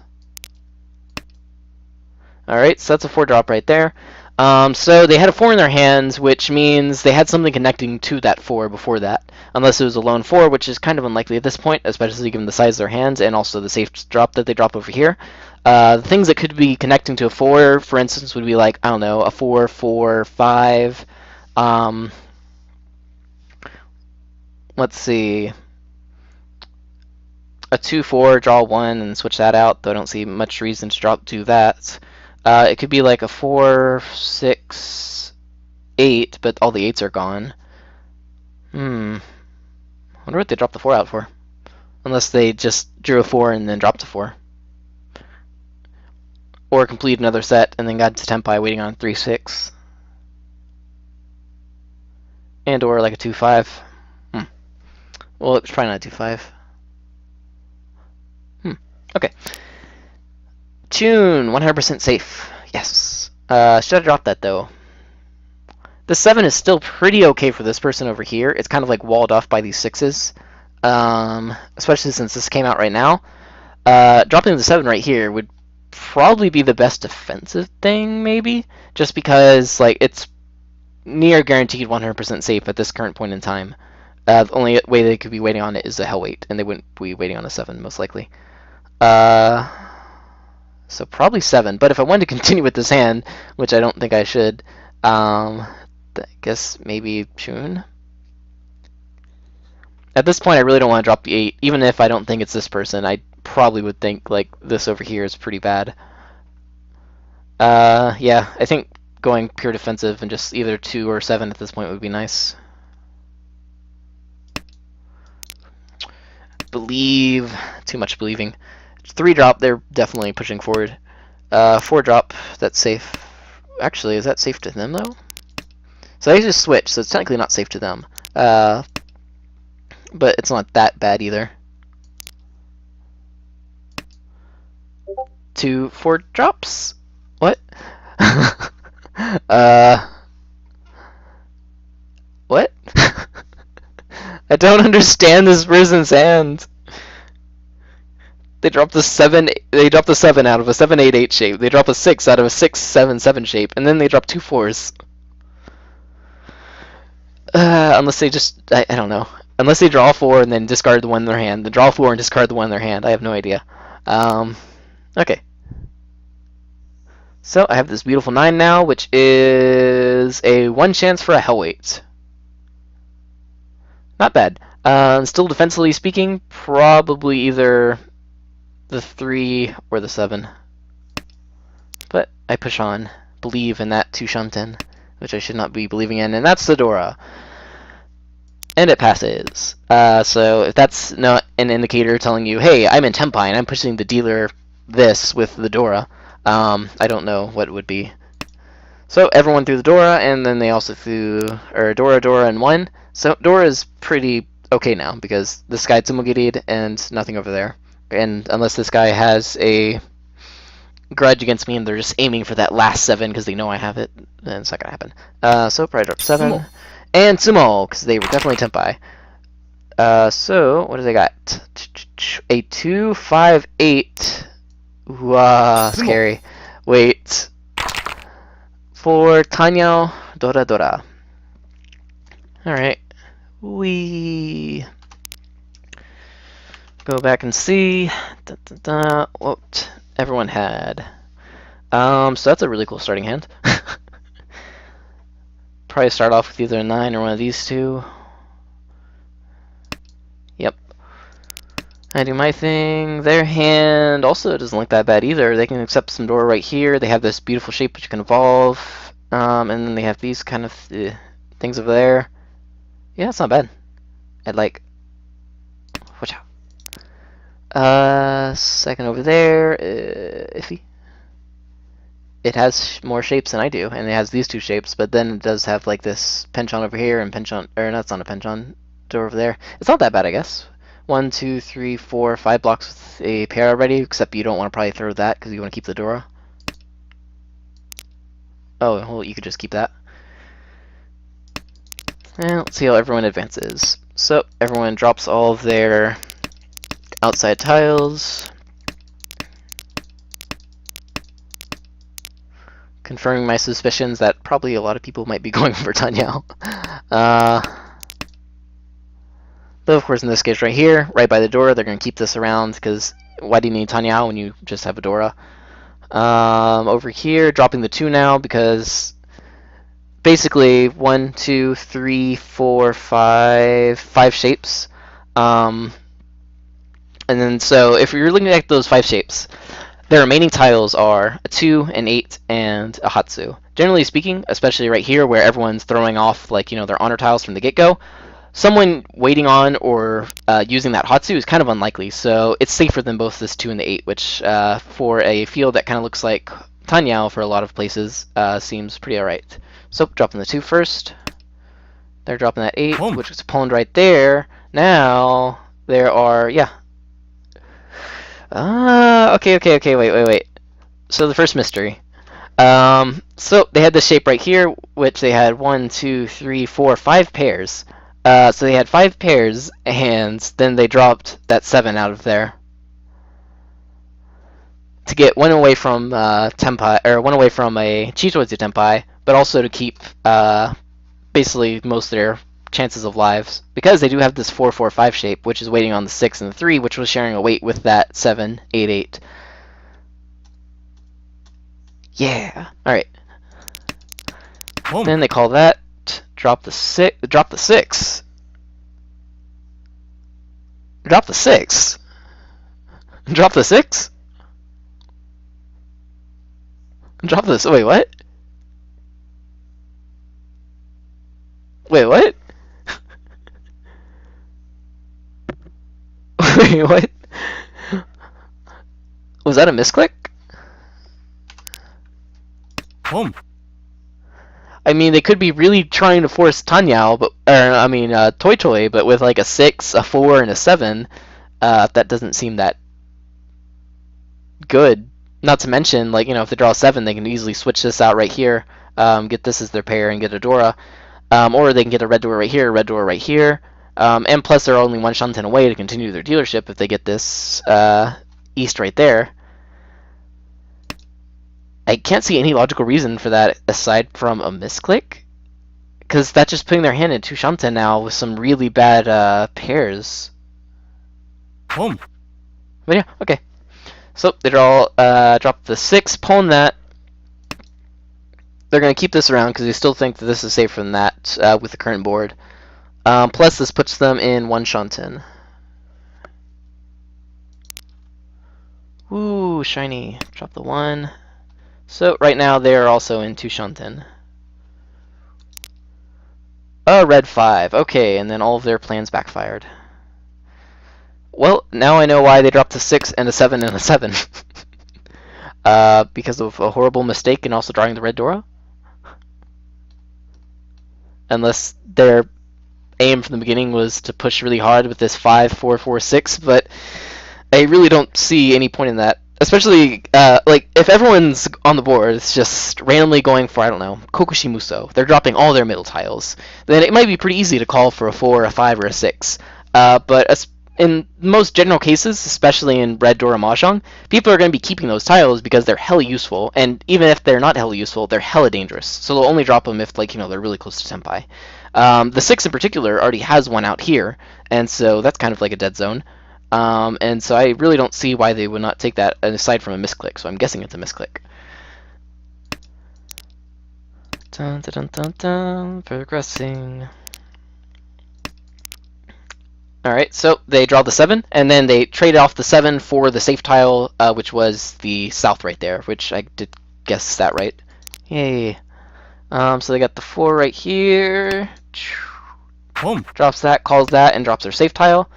Now I figure, like, okay, this is probably decent, like, Tenpai chance, but they're actually 1 Shanten away because of questionable life choices. Okay.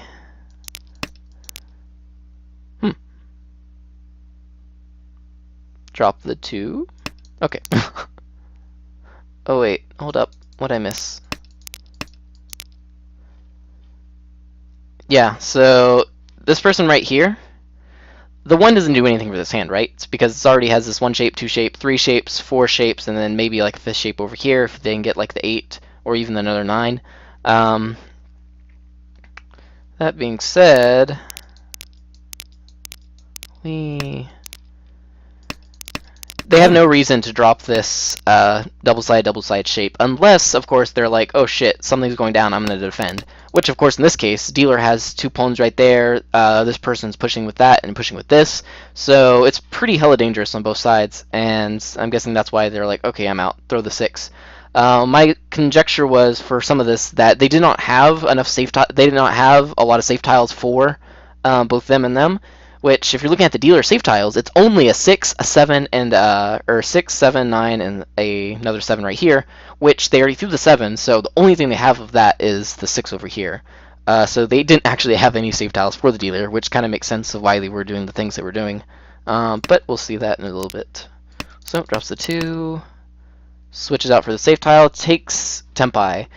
So this is another instance of seeing like danger tile, and then a really safe tile coming out. And whenever a really safe tile comes out, or moderately safe compared to everything else, like, you know, this non right here, or this Sha right here, that's a really good indicator of, hey, I'm probably 1 away from winning. And which they are, waiting on the 5 and the 3. So they draw the north. North is technically 1 safe over here, nothing over here, but seeing as they have that, and this is out right there, and that's out right there, they literally have no potential of winning on this north aside from a toy or something crazy. So they're going to keep that around for now, drop the 1, mainly because they have that wall of 2s right here. So that's why they dropped the 1. Okay. Draws 3. At this point, what are they going to do? So they could drop the 4 and then go for the 3 remaining 3s, or keep this alive. Probably drop the 4, I'm guessing. Nope, 3. They refuse to yield. Meanwhile, I'm just like running away. No. Now, oh, this is also a really good case. So let's say like they were in Tempai, and then like, you know, this person over here like dropped the 4, and then they switch out and drop something else. At that point, even if I'm like, oh, okay, look, the 4 is safe over here, and then I drop that 4, like changes like that can occur. Even though they're kind of rare, they're definitely not out of the picture. And if you're basically saying that I'm through with this hand, I am defending, you kind of want to be very thorough with it, because if you half-ass it, then that kind of just defeats the entire purpose anyway, and you would have been better just pushing your hand, because at least then you would have a chance to win it, if you're going to deal in either way. Throw, folding. Okay, so they have their 3 right there, Tsumugi right there, so they're like, I'm completely out. They're bailing hardcore. Of course, they're bailing into a amazing hand, if it occurs. They could still technically like, fold into a Chitoitsu.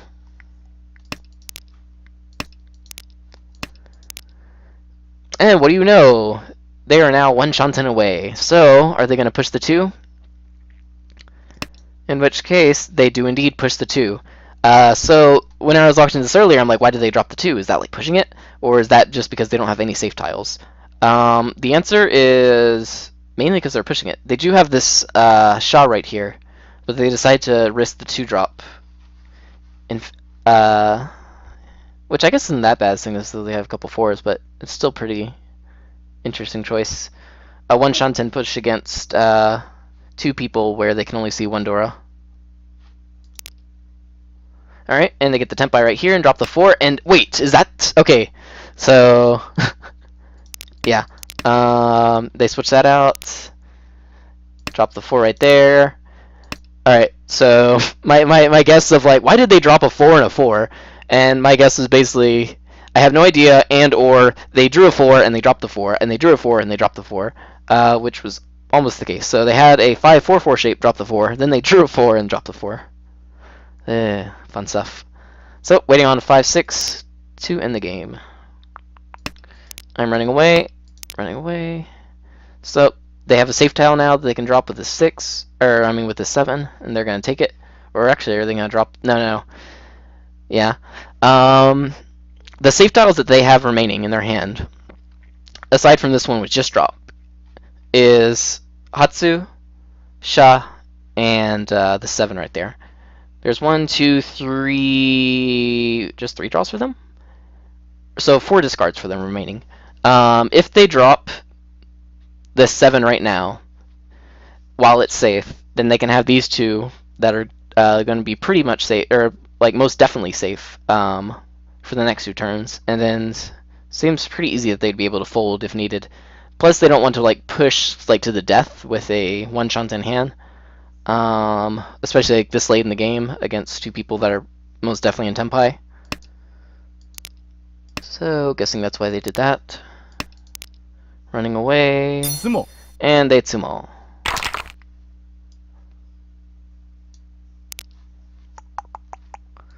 Okay, don't look at that. Alright.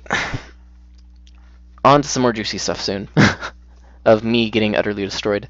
So... Ton Sankyoku. Sankyoku. Dora is the one of the Mansu, which we are starting off with one of those, and we also don't have that bad of a hand. We have 1 block, 2 block, 3 block, 4 blocks at least. Then we have this like 8 and this 1, 2, 2, 3 shape.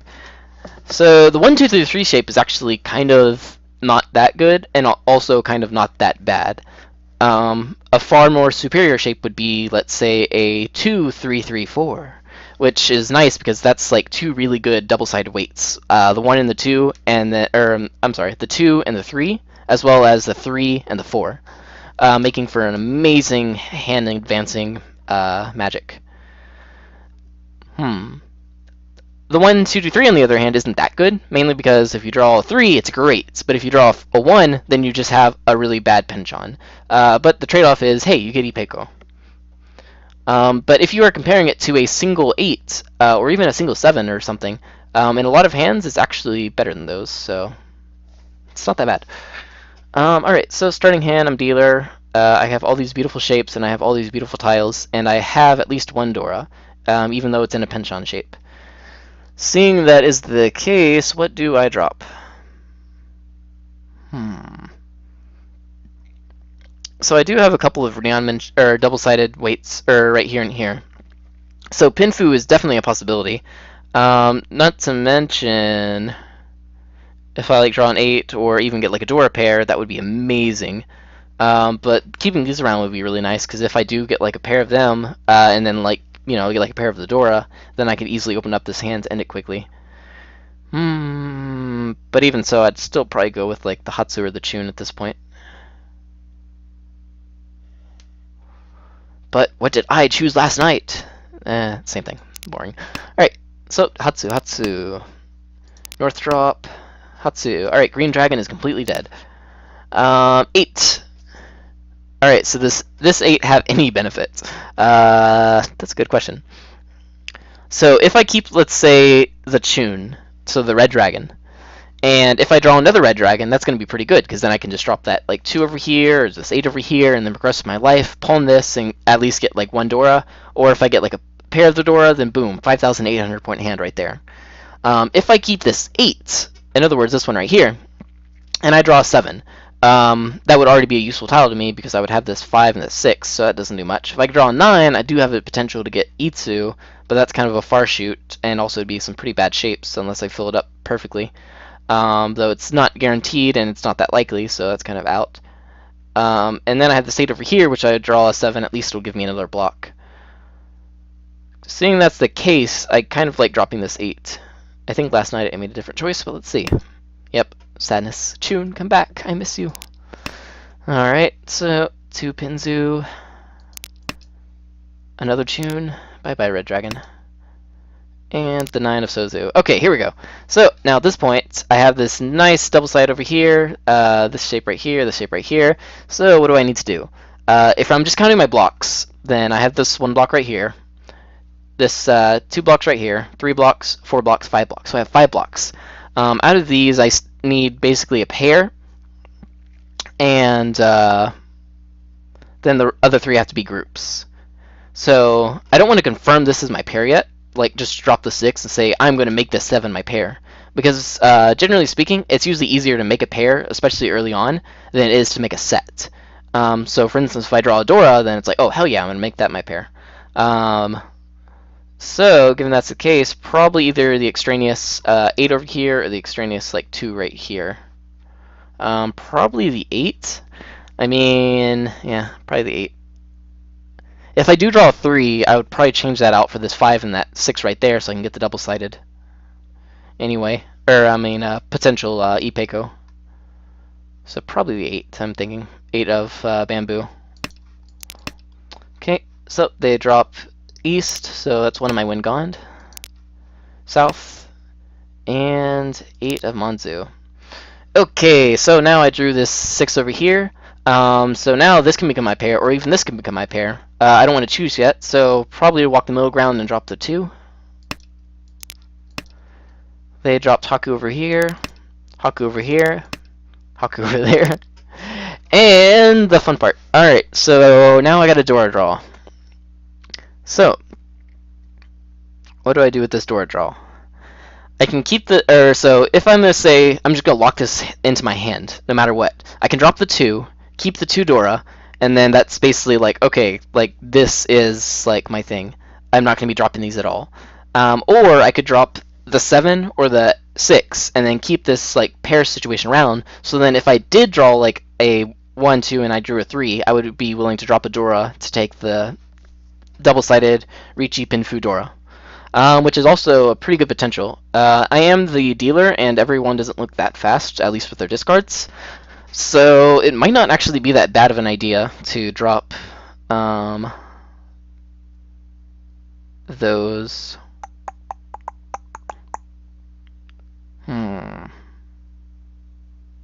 The questions. I'm kind of actually curious to put this into Hitori Mahjong Simulator, which is basically this really fancy Mahjong simulator that goes over there and does a decision tree for basically a given hand in a given round with a given discard with a given Dora, and it'll go down and basically determine like if you were just to draw the remaining tiles for the rest of the game, what is like the chances that you're going to be getting a like your tenpai chances, your win chances, and your like average win from this hand. So it's really useful. But yeah, generally speaking, I would think like 7 or 8 right here over just throwing the 2 and locking that in. The one benefit of dropping the 2 is like, okay, if I drop this now, then that protects me from anyone else trying to use the Dora.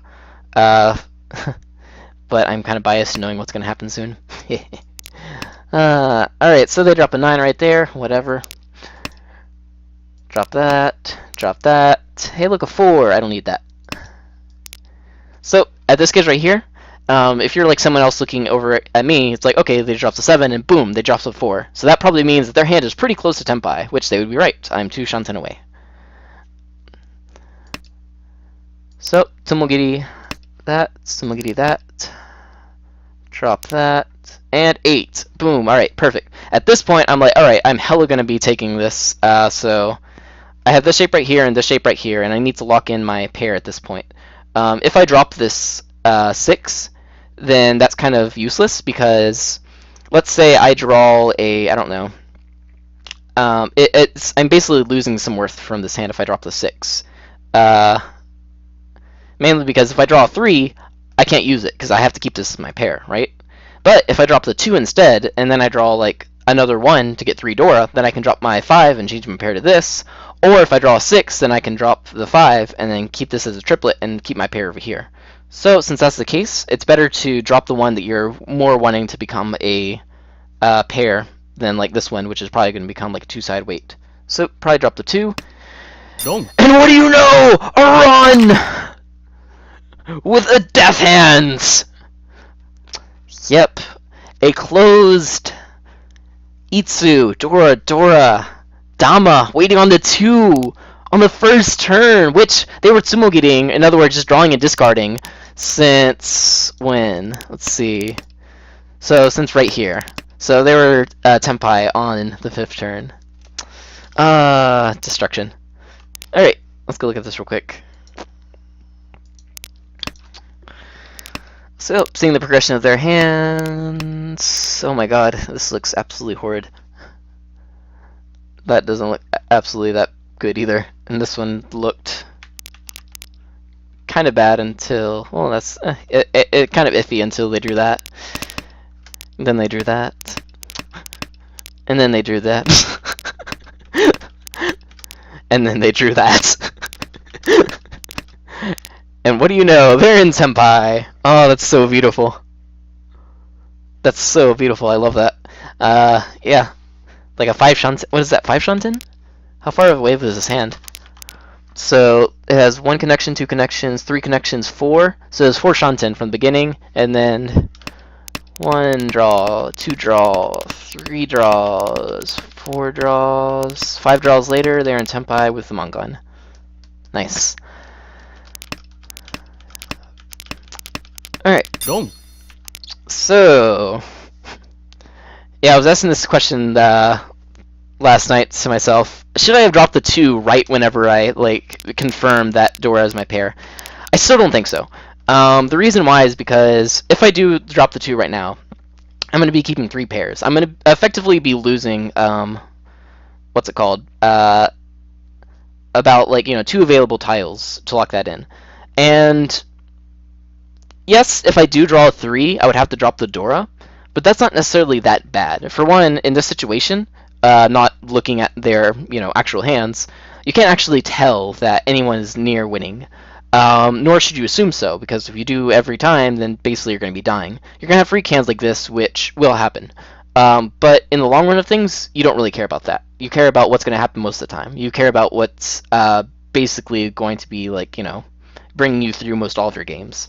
Whatever happens is completely random. But why it happens, or at least how you react to it, is kind of what matters. So, given that case right there, I still like throwing either this or the 6 or the 7 right here, mainly because it's the highest available tiles for this hand. If I do get a 3, I'm probably going to be taking it, because I'm perfectly fine with the dealer Richi Pin Fudora. So yeah. Yeah, Shimocha's hand was magic. It was, that's so beautiful. One of the things I used to do on, I played Tengoku High on the phone, and several years back they had Ikkyokusen, which is just like a one-hand battle. And one of my favorite things in that hand, because it's basically whoever wins that game. It's a very situational play where you're like, okay, I'm starting as dealer, I need to do this. Or I'm starting as south, I need to just lay back and relax and watch people kill each other. I'm starting as west, I need to see what north's doing. Or, oh, I'm starting as north, I need to basically do everything I can to win because I'm already in last place. But in that game, whenever you start off with a 5 shanten hand, you're like, fuck, especially as north. It's really, really satisfying just to go through there and just 5 turns later, reach! So yeah, magic like that. But yeah, that being the case, I still kind of I don't know, keeping that. Mainly because this hand has really good shapes. It's still pretty early. I'm dealer. All of the above.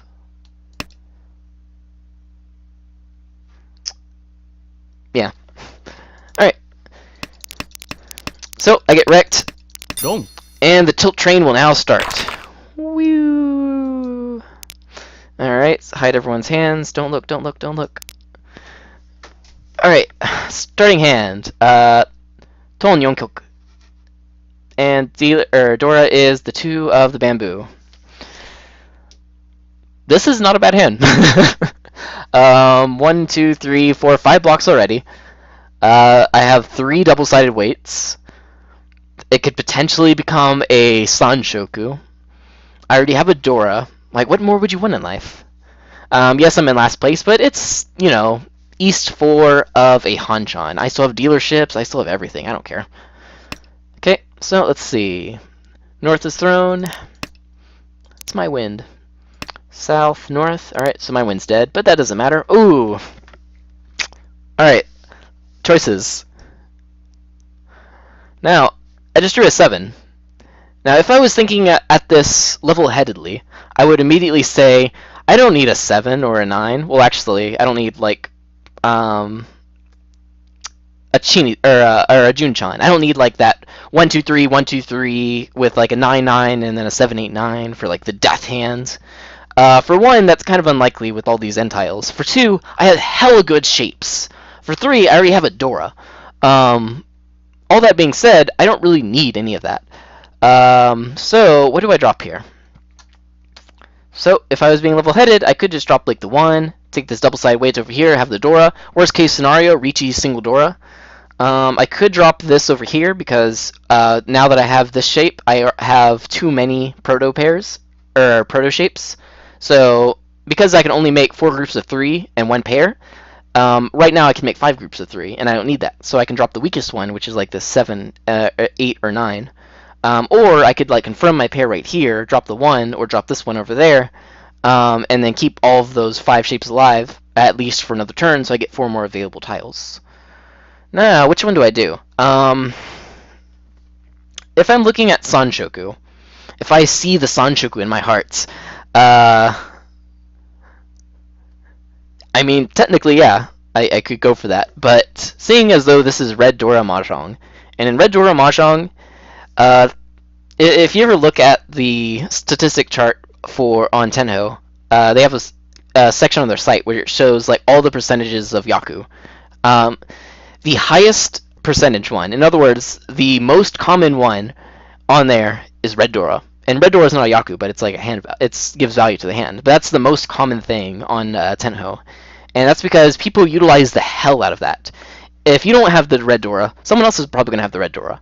And using that Red Dora is one of like the most scary things in Tenhou, and kind of why it makes the last avoidance part of it really difficult, because I could just be like chilling out, enjoying life, and then boom, Tanyao 3 Red Dora. Oh god! So you have to be very vigilant in this game. Alright, so that being said, if I was level-headedly speaking, I would probably throw 1, because I don't need a Sanshoku when I already have a Dora and a quite possible Pinfu as well. Not to mention, if I get a red 5 right here, that's also really good. And then I can also improve these shapes, for instance, if I get a 6 right here, to basically lock in my Pinfu. So I don't need Sanshoku. That being the case, I can throw the 1 right here, or this one over here. This one probably seems less useful, because if I somehow get a pair over here and then I draw a 3 right here, then at least I can at least change that into a 1, 2, 3. So yeah, I kind of like doing this one right now. I don't believe in Itsu either with this nice shape. Yay! I was level-headed for now. Okay. 1 Sozu. Haku. Shot. Alright, draw the south winds. I don't need that. Actually, go back. Woo. Should I throw...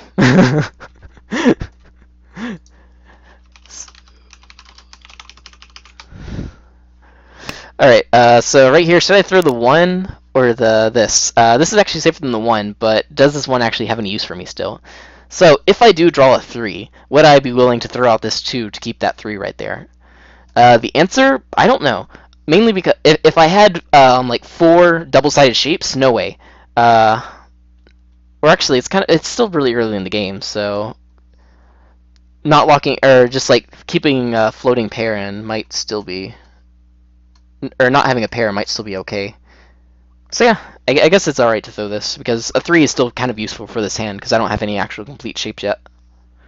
So even if I do draw a 3 next turn, definitely throw the 2, and then like wait for any of these things to pair up. Okay, so 8 right here. Boom. Hatsu right there, and a Pon! The dealer has moved. And drops the 7. That seems dangerous. Dangerous being, hey look, they dropped a semi-useful tile, or at least more useful than honor tiles and 1s and 9s. And then, hey look, they dropped even more after calling a tile. And also, I kind of need that. No. So their hand is probably getting on, potentially even like 2 Shanten or less if danger. Red dragon, hooray! And double-sided weight right here. Alright, so now I'm like golden. So at this point, I could definitely drop this 1, because I already have double-sided, double-sided, double-sided, double-sided, and I could probably drop this as well. I would probably still drop 9 first right here, because if I do draw a 7 right here, yeah, definitely take it.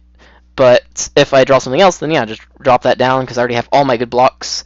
Plus, all my tiles are end tiles, so they're all kind of safer than if they were middle tiles. So, drop the 9.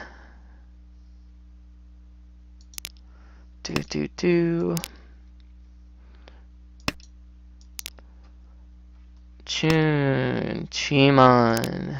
Alright, so, don't need this. Chi. Oh god, the Chi! Oh god, the 3! Alright, so they had a 2-3-3 shape, and they called a 1 right there. What does that mean? generally speaking, if you have a closed hand, or even a hand that you're considering to open, you're usually not going to call the double-sided stuff immediately. Because if you call the double-sided stuff immediately, and at the end you're left with like a single side, like a single middleweight or a single penchant, it's pretty hard to make that last step into like a winning hand. And that's why you want to usually like peak around like one shanten or so that you can go over there and have like a really nice large like tenpai. A lot of chances to win, especially when people are like, whoa, I don't want to deal into that person. You need your best chances to win, because if people are going to shut down their hands, you have to draw it yourself at that point.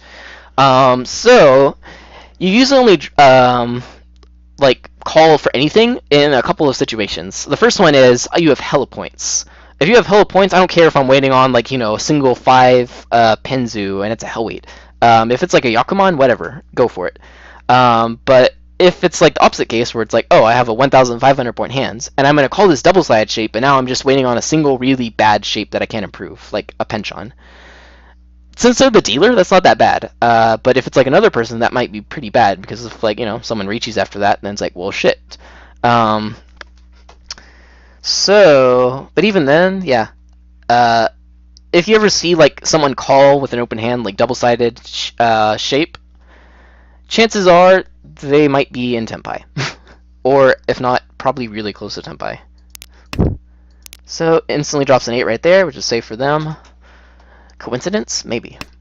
Drops the tune, which is safe for them. Ooh, that's interesting. Oh, so they had... Oh, that's interesting. So, unless they drew this in the last turn right over here, because this came out of their hand, that would mean that they had 2 tunes in their hand, and they did not opt to call for this. What does that mean? They could have a really good Tanyao hand. They could have a really good Pinfu hand. What does it probably not mean? It probably means they don't have a lot of Dora, because they had, let's say, like an Anko of like 3 Dora in their hands, and Chun came out where they can instantly call it, to get a Yaku, and then just call whatever for their 7,900 point hand, or 7,700 point hand. Yeah, definitely. But because they didn't call it, it's more than likely their hand was far enough that it was not worth calling for, or they have something better than just like a single Yakuhai in their hand. If I had to guess, it could be either.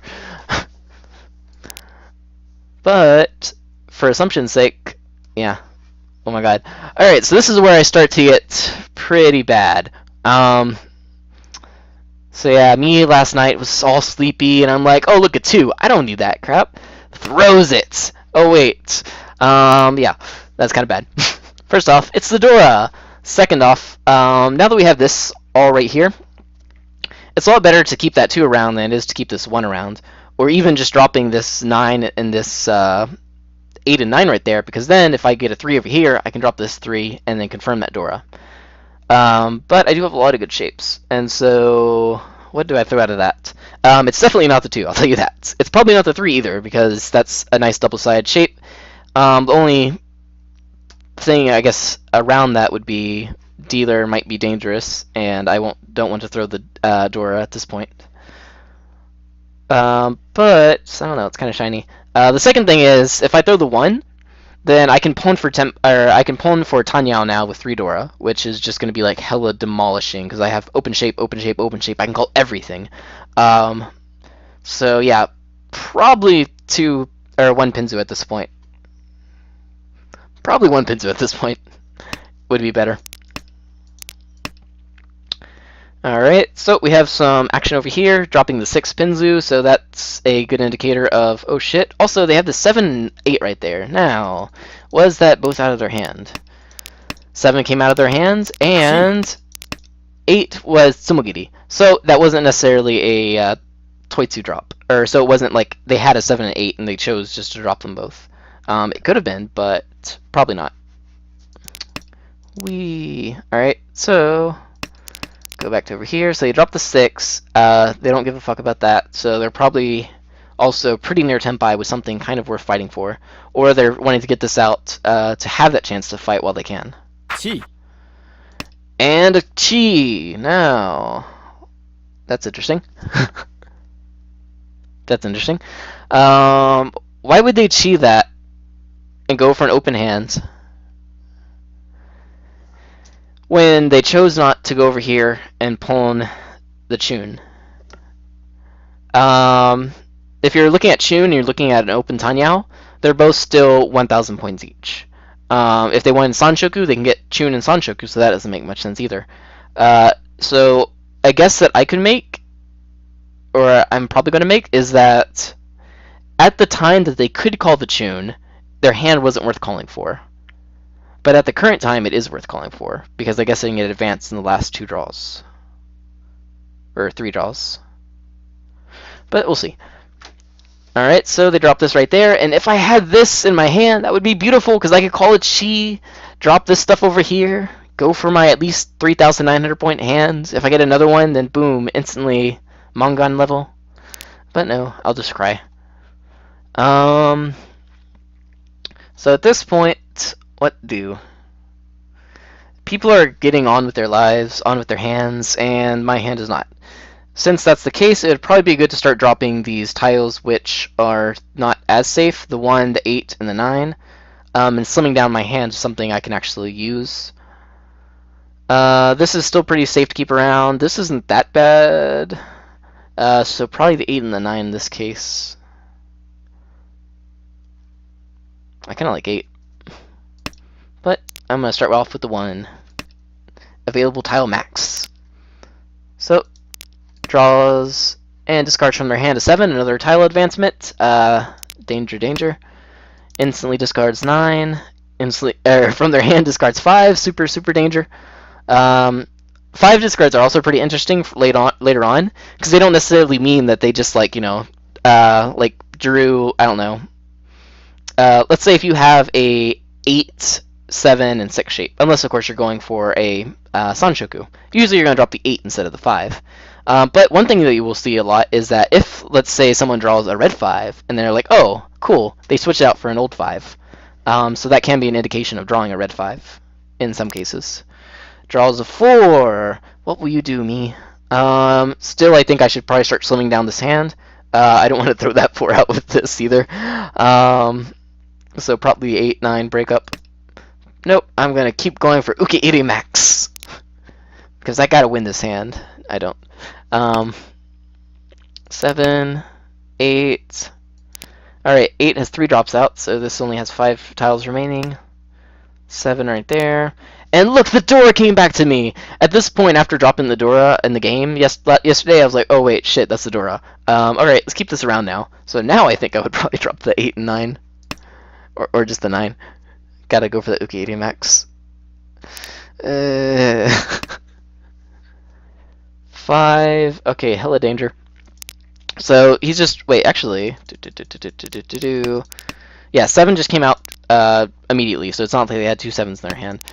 And this 5 though did come out from their hand, which like before could mean tile advancement. Especially since the Dora is the 2, they could have like a 3, a 4, a 5, draw a 2, drop that 5, or a 3, 4, 5, draw a red 5, drop a 5. Either way, that does not bode well, and that probably indicates that their hand at least has 1 Dora in it. At least.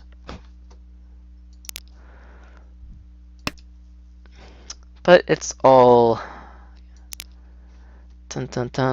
guesses. 1 pin out. Tone is out.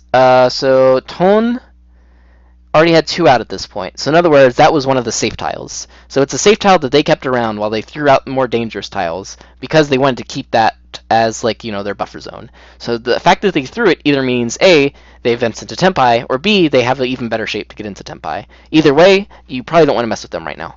But of course, I do have some Dora right here, and I have no safe tiles. Well, actually, I do have some safe tiles. So what should I actually do here if I came into this situation? So 5 is out right here. So 8 doesn't seem that bad for this person, especially since they threw the 7 so early. It could be bad over here. It could be bad over there. But out of the Dora that I see, I can see 1, 2, 3 Dora. So there's 4 Dora remaining.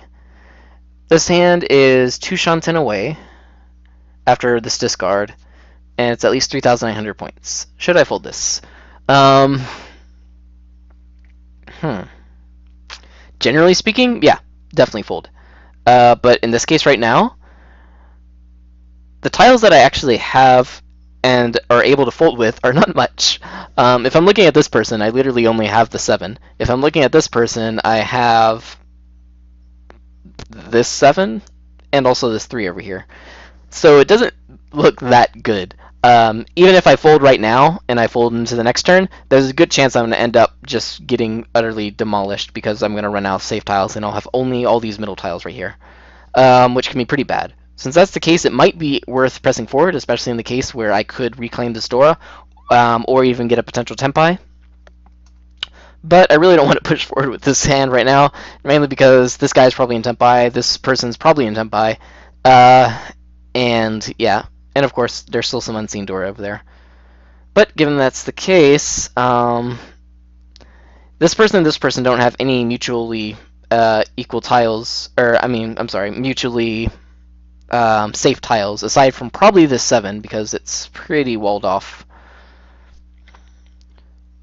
And if I drop the 7, that'll break up any chance I have of continuing this hand. That being the case, between the 3 and the 8, I think it would probably be better to drop the 8 now since this 5 came out. And they just draw and discard that. They could have switched over there to Tenpai, and are now waiting on a 5-8. But it doesn't seem that likely. It's possible, but not that likely. And even if they are waiting on Tenpai, right now I can see 3 Dora, so there's 4 remaining. So, more than likely, I don't know, like 3,500 point hand? So yeah, I don't think 8's that bad right here. I don't think it's good, but I don't think it's bad. I think it's like, shikataganai. Alright, so, chance.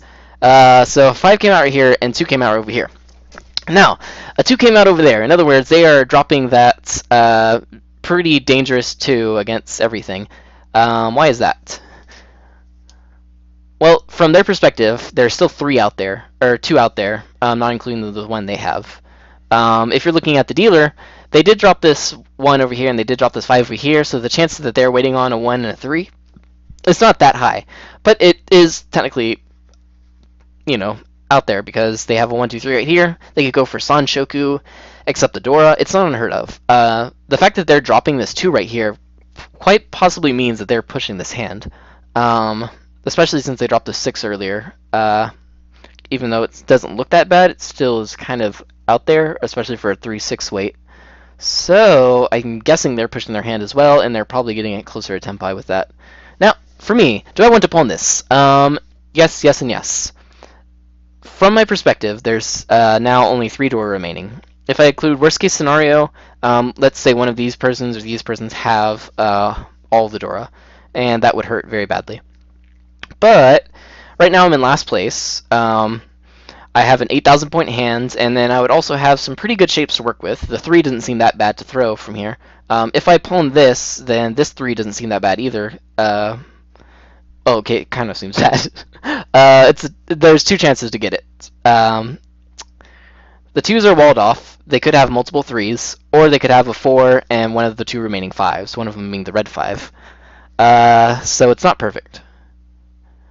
But a 1 Shansen hand with a couple of decent shapes for a guaranteed 7,700 point hands, where I can also accept some of the other Dora if it's not already in other people's hands as well, doesn't seem that bad. And plus the Doras come back to me. Boom. Let's do this. Okay, so I pawned the... Okay, so yeah, I pawned the 2 and they immediately dropped 3. What are the chances that they have a 1 in their hands? Pretty good. And if that's the case, they're probably not in Tenpai either. Should be interesting to see what they drop next. I can't see 2 of the 1, so quite possible. So they Sumogiri a 3, safe right there. They don't need that 9, drop it right there. And a 7! What do? So the 7s are dead, so I should not keep the 7s. If this person is not in Tenpai, then that would be great, they could technically be in Tenpai, but since they just dropped that 3 after I called that, that's kind of a big coincidence if they coincidentally dropped that to get into Tenpai. But unlikely. So I probably should still drop 7 right here. Save for this person, and they're probably not in Tenpai with that 3 drop. Okay, so they just drop the 2. Okay, so now I'm kind of curious, like, oh shit, maybe they are in Tenpai. Because if not, then why would they keep the 2, or why would they keep the 1? Then again, the 1 is actually pretty safe at this point, because it's walled off by the 2s. There's 2 of them right here, so the only way that someone could be waiting on it is with a hell weight. And all of the honor tiles are pretty much dead for everyone. So that does make sense. Alright, so 6 drop right there. Nakasuji. 1 drop right there. Alright, so the 1 is completely safe if they do have it. And I don't need no Sha. They drop a 7 instantly. So now I'm kind of actually scared. Okay, maybe they are in Tenpai. That 3 drop still seems strange. Maybe it was a perfectly timed coincidence. Who knows? But either way, that's definitely like a pushing thing with the given board. I guess it's not that bad if they have some information that I don't. For instance, if they can see like all the 5s. But we'll see. Drops 8, that's not bad. And drops the East. So the East had 2 tiles right here and here, and then they also had this in their hand before, which they probably means they had both East in their hand before. So this was a 100% safe tile for them. And they just dropped their 100% safe tile. There is no tile that is actually safer than that tile, unless it's another 100% safe tile. That being the case, they are probably in Tenpai. Or they switch it out for another perfectly safe tile, or spread out their hand some. But either way, that's a really good indicator of like shit. And a 9. That's walled off. And if someone is waiting on it, that's a pretty cool wait. Because it would be a hell wait. This person I don't think could technically get it with the current tiles that are out. Unless they had an Anko of the White Dragon. Alright, looking over here. So, Tsumugiri the 9. Drop the Non. So, this is also another one of these right here. That was a 100% safe tile. In other words, they just dropped a 100% safe tile from their hand, which could mean, oh shit, I don't have any safe tiles, let's defend with this one that I've been keeping around. Or it could mean that they are also 1 away from winning. Or at least closer to winning. Hello, person who I cannot read their name because my screen is so white. Nihon Sake. Or Nihonshu, I guess. Alright.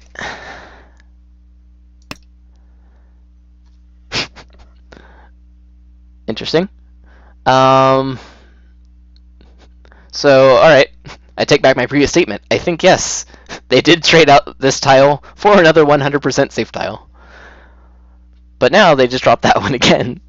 And so, at this point, if they're not on Tenpai, or at least near it, I'll be exceedingly surprised. 9.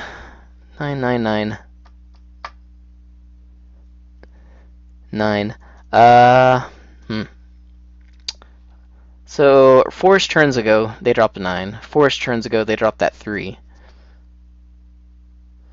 I can see all of the 7s, and so it's completely walled off. So the only way they can be waiting on a 9 is a hell wait. So, no problem. Sumo. And it's Sumo! So they did get into Tenpai on that 3. Boom. Because look, so discard from their hand, and then discard,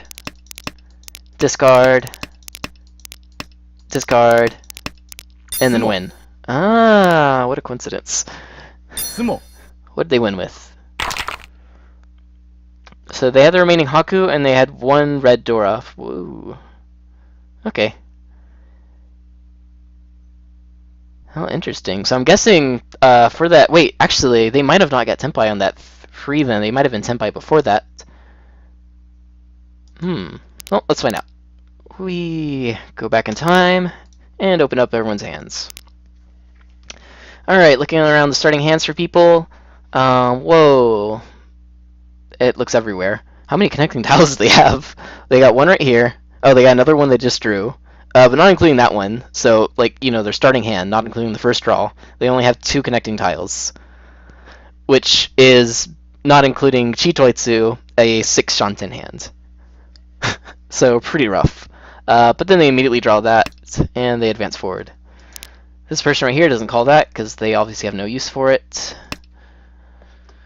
And over here, another beautiful hand that looks amazing, just like on this half, and not so much on this half. But with that draw, they already have 4 shapes to start off, and a 3 right next to the Dora. So pretty nice. Alright, so let's see how this goes. Drops 2, drops that, drops that. Hello, Daisangen chance. Probably not. Pom. Pawns that. Now they have a choice between their Daisangen Dreams or their double beast. Or just dropping the 7. They dropped the 7. Advancing forward with their hand. Looks really nice. Interesting over there. 2 right here, so now they can switch one of these 2 out, or one of this or this out for a better shape over here, which might be pretty good. Plus, Chun is dead, so bye-bye, Chun. Perfect draw! Okay, so they filled in that content right there. Got a double-sided shape over here. They have this interesting shape over here, which can take in a 7, or it can take in a 2 or a 5. So, probably a 7 right now. So, they're 1 away from Tenpai. And they can get Tanyao no matter what they draw. I'm sorry, not Tanyao, Pinfu. Okay.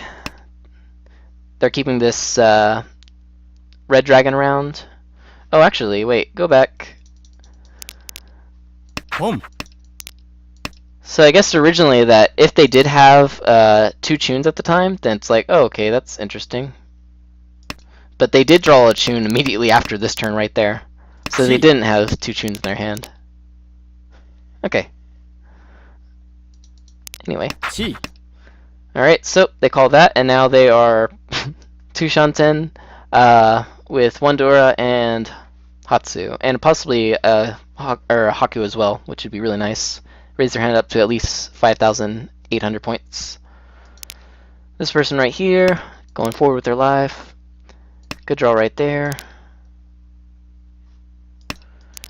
Me throwing the Dora like an amazing person. Alright, and now, what do they do? If they keep the East around, they could, like, pull this Haku right here and then wait on a single East. But, since they're the dealer, and they also already have a Yaku and a Dora, the 4-7 are actually quite nice, because now they have what's called a Kutsuki Tenpai. Kutsuki Shanten. Which basically means that's like 2 single tiles, and you need 1 more complete set. So you can draw anything around those tiles to actually get your last tile that you need to get into Tenpai. So, right now, they can technically accept a 1, 2, or not a 1, 3 through 9 of Pinzu. Or, I'm sorry, a 2 through 9 of Pinzu, and that would put them in Tenpai. This person right here draws the 6. Do they keep their Ishanten? Or do they dream of a better hand? So, this 3, 4, 4, 5, 6, 7, 8 shape right here is really nice to keep, because if you draw a 7, then you throw the 4, and then boom, 2 runs. Or if you draw a 2 or a 5, you can just throw the 8. So, keeping the 6 around for that shape doesn't actually seem... It seems like counterproductive for a lot of part. But if you do draw a 5, then you can get an Ipeiko out of it. The expense that you're losing, though, is going to be those 4 7s right there. Similarly, they could technically drop this and like force a Tanyao as well. But they decide to keep the good shape. Alright. Chi is made, so now they're Rian Shanten from a Tanyao with potential Dora over here, potential Dora right here, and if they get a red 5 right here, potential Dora right there. 1 right there. Okay, 5. Huh. So yeah, for this case right here, I don't know. They already threw a 7, so if they draw a 6 right here, if they keep the 5, they'll be very sad. But if they drew, let's say, or if they do, let's say, throw the 4 or the 7, and then they can pawn the Haku, then they can throw it out and still have a two-sided weight on the 2 and the 5, which doesn't seem that bad at all, especially since the 2 is the Dora. So they can raise their hand up to a potential Mongon level. And that's what they decide to do. Alright, 9, unusable. Well, not unusable, but won't use.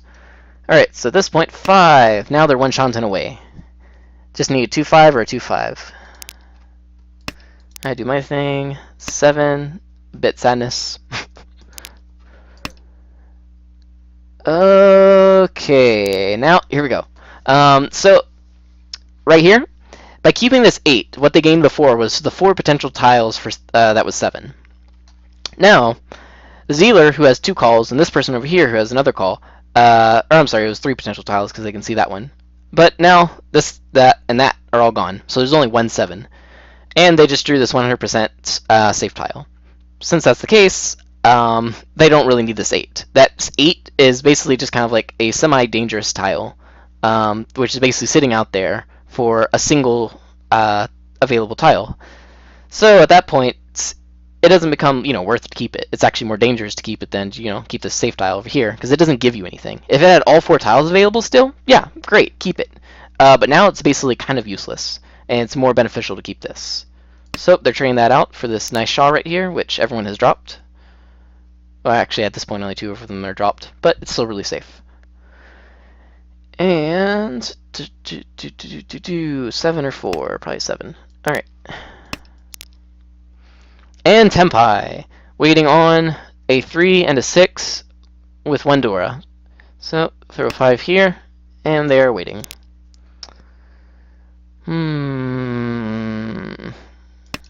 They're going to push forward with their hand, keeping the safe tile because they think, alright, this one is doable enough.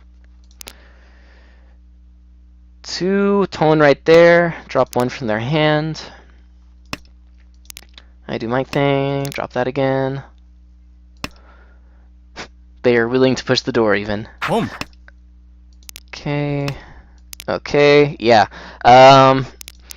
So the timed instance of me pointing the Dora and walling it off completely, and then drawing a 6, corresponded so perfectly that they discarded a 3 the next turn, which makes it's really nice because that makes it look like it's like, oh, I had a 1 and a 3, and I was like, 1 Shanten, but then someone pawned the last of the Dora, so now 1 and 3 is completely useless. So let's throw 3 and then keep the 1, which is kind of the safe tile.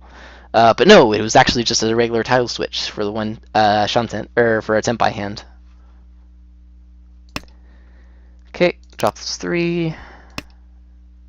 Drops 9. Drops a very questionable tile that may or may not kill me. It's not that bad, I guess. Mainly because it's a Mogiri. This person forever 1 Shanten.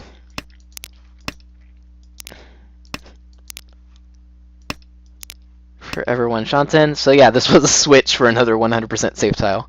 The joys. Alright, so they finally switch out that tile. Why did they switch out that tile? Oh, that's interesting. So this right here, if they need to fold, is basically a nice safe tile. The 8 and the 5 are... The 5 is really good against over here, not so much over here.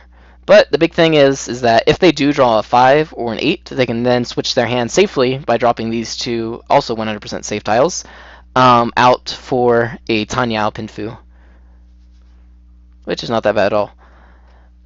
Dun, dun, dun, dun, dun. And 100% safe tile drop. They did not get into Tenpai, but they did increase their potential tiles by, I believe, what is that? 4 tiles? 2 more 3s and then 2 more 2s. Sumo. And some more. Alright, now let's get into some Hell Assault. Starting hand. Ton. 4th round. Dora. Chun. Red Dragon. Pretty nice hands. Double-sided, double-sided, double-sided. A pair with A Dora over here. What more could you want in a hand? It's amazing. Alright, so drops Sha, drops 1, drops that. Let's start with this, because, you know, if we get a 4 over here, yeah, might as well. Don't have enough shapes anyway. Ooh, no, we're taking the greedy approach. So, what are the tiles that you can drop here?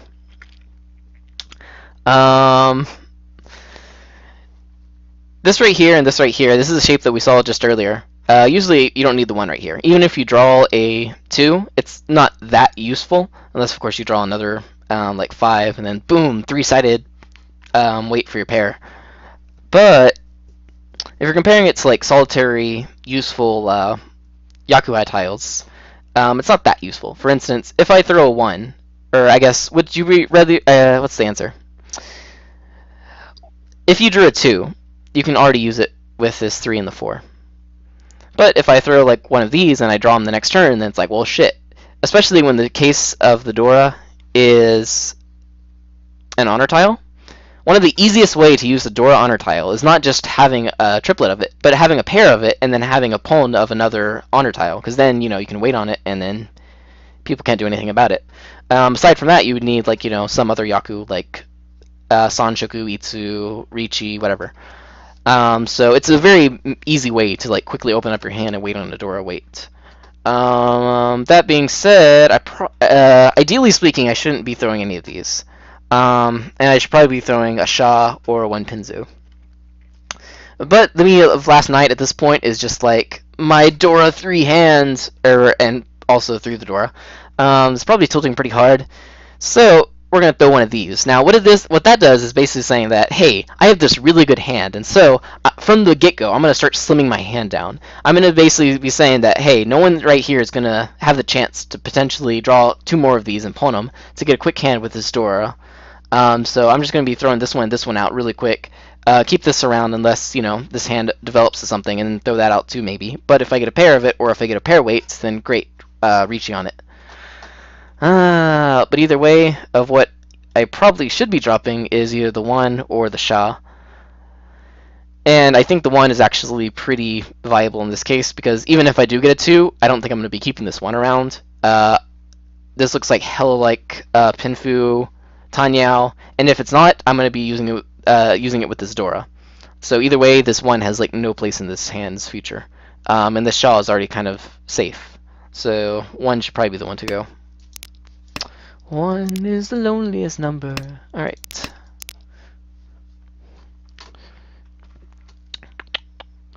Yay! Now get rid of the 1. Or be greedy again and get rid of that.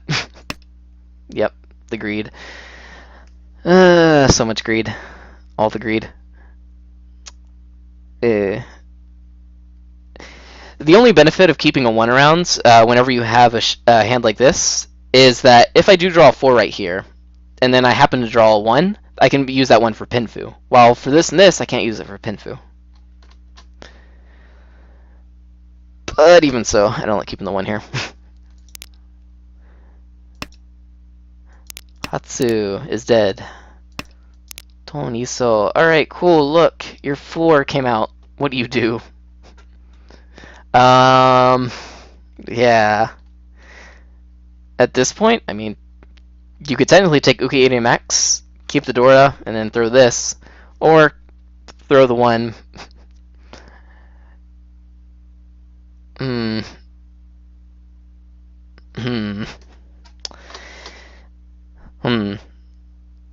So, let's say if we do throw the West here, then we'd have a 2-3-3-4-4 shape. If I draw a 2, would I be willing to say hell yes and drop like the Dora, and then keep that 4-4-5-5-3 shape, regardless of what it ends up on, unless I complete this second? It's going to be kind of bad, because if I end up with a 3-5-5 shape, I would have to either drop the 3 waiting on the 5 and the 4, or drop the 5 and just wait on the 4 right there. So either way, that doesn't bode well. Second off, it's really early in this game. Third off, I need points. Not that many, actually. The questions.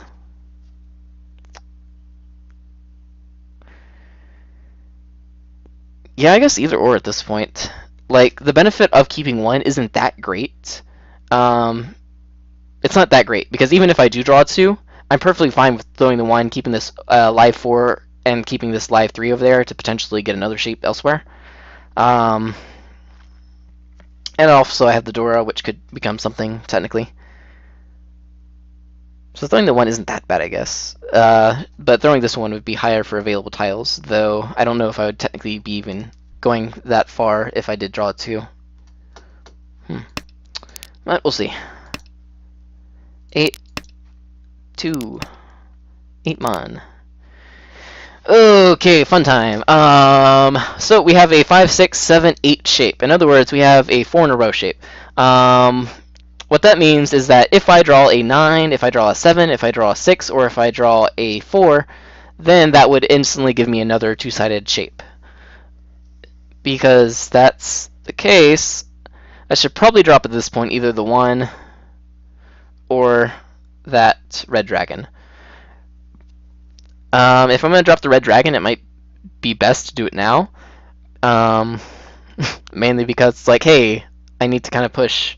And also, hey, this is going to become dangerous the more I keep it. Though it can still be very useful for me. Because if I draw a pair of it, then boom, definitely going to take that. And then with this, I can potentially even get like a two-sided weight with like, 3 Dora in my hand. And even if I'm not waiting on the tune, I can still have a pretty devastating hand. But I still kind of like 1 here. Dun-dun. Yay. Alright, East is out. 2 came out. Haku. Yay, more fun. Alright, so now I have 3 pairs. If I drop East right here, I am 2 calls away from an open Tenhou for 2,000 points, which is not that great. I'm sorry, I found not East, the red dragon, Chun. If I drop the red dragon, yeah. Well, let's do the opposite of that. If I keep the red dragon, how many situations are there where I'm actually going to be using it? It's kind of unlikely.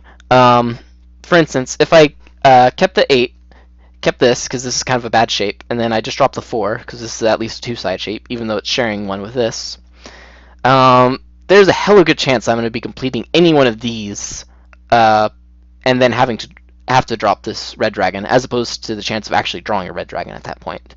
Because that's the case, it probably is better to drop the red dragon now than later. And even if I wanted to, like, I'm saying, nope, I'm just going to fold this hand completely. Keep this red dragon right here. This is not that good of a folding hand. It's all middle tiles. Even if I want to fold, I'll probably die. Since that's the case, go forward. Red dragon. No! Why would you keep the red dragon? So sad. Looking at the tilting me of last night. 9 pin. 9. E pin. Alright, well, don't need that. Yeah, if we kept the red dragon last time, I just keep it now. But, yeah. I still think dropping the red dragon now would probably be better. Even if someone pawns it, that's not necessarily all that bad. Actually, it is. But it's better than them reaching on it later and me having all this in my hand and not being able to do anything about it. Whereas at least if someone pawns it, then it's like, oh cool, like everyone can run away from them and they can give me some safe tiles. Either way, I can't use this with my hand unless I draw another one. So it's kind of unusable. Throw it. It's poison. Kill it now. Okay. Now I am 1 Shanten. I have Tenhou. I have 1 Dora and 2 double-sided shapes over here. So I have a choice between throwing the 3 and the red dragon. At this point, it should be kind of obvious that I cannot use this in my hand unless I draw another one, and the chance of that happening is less likely than me completing my hand and going into reach. So I should probably drop the red dragon now. Yay! Alright, 4 out. So for these shapes right here, I can still not see 8 and 8. So from that perspective, not that bad. Chi. Well, there's 1.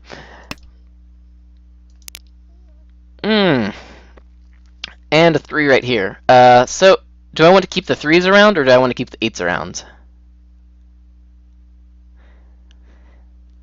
The 3s aren't that bad, because they're kind of walled off almost completely by this 5. The 8s are also not that bad either, because for 1, they're more off to the side. For 2, they're over here.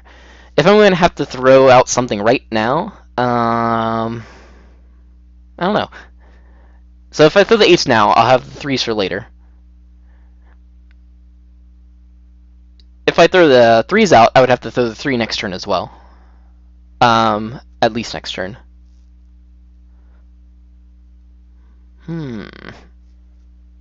Which one? Which one?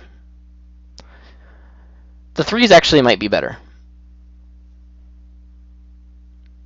Mainly because if you look at the 8, like, yeah, 8 is near the edge, and it's pretty, you know, a pretty okay tile compared to a middle tile or even a 3 or a 7. But of the number of 6s and 7s that I can see that can be used with that right now are not that much. In other words, I can still not see 3 sets of them. And I have 2 of the 8s in my hand. So it looks like a pretty decent weight out there. Second, as far as the 3 is used, the 3 can be used with, it has to be used with either a 2 or a 5 or a 3 itself. I have 2 of the 3, so the 3 itself is kind of unlikely.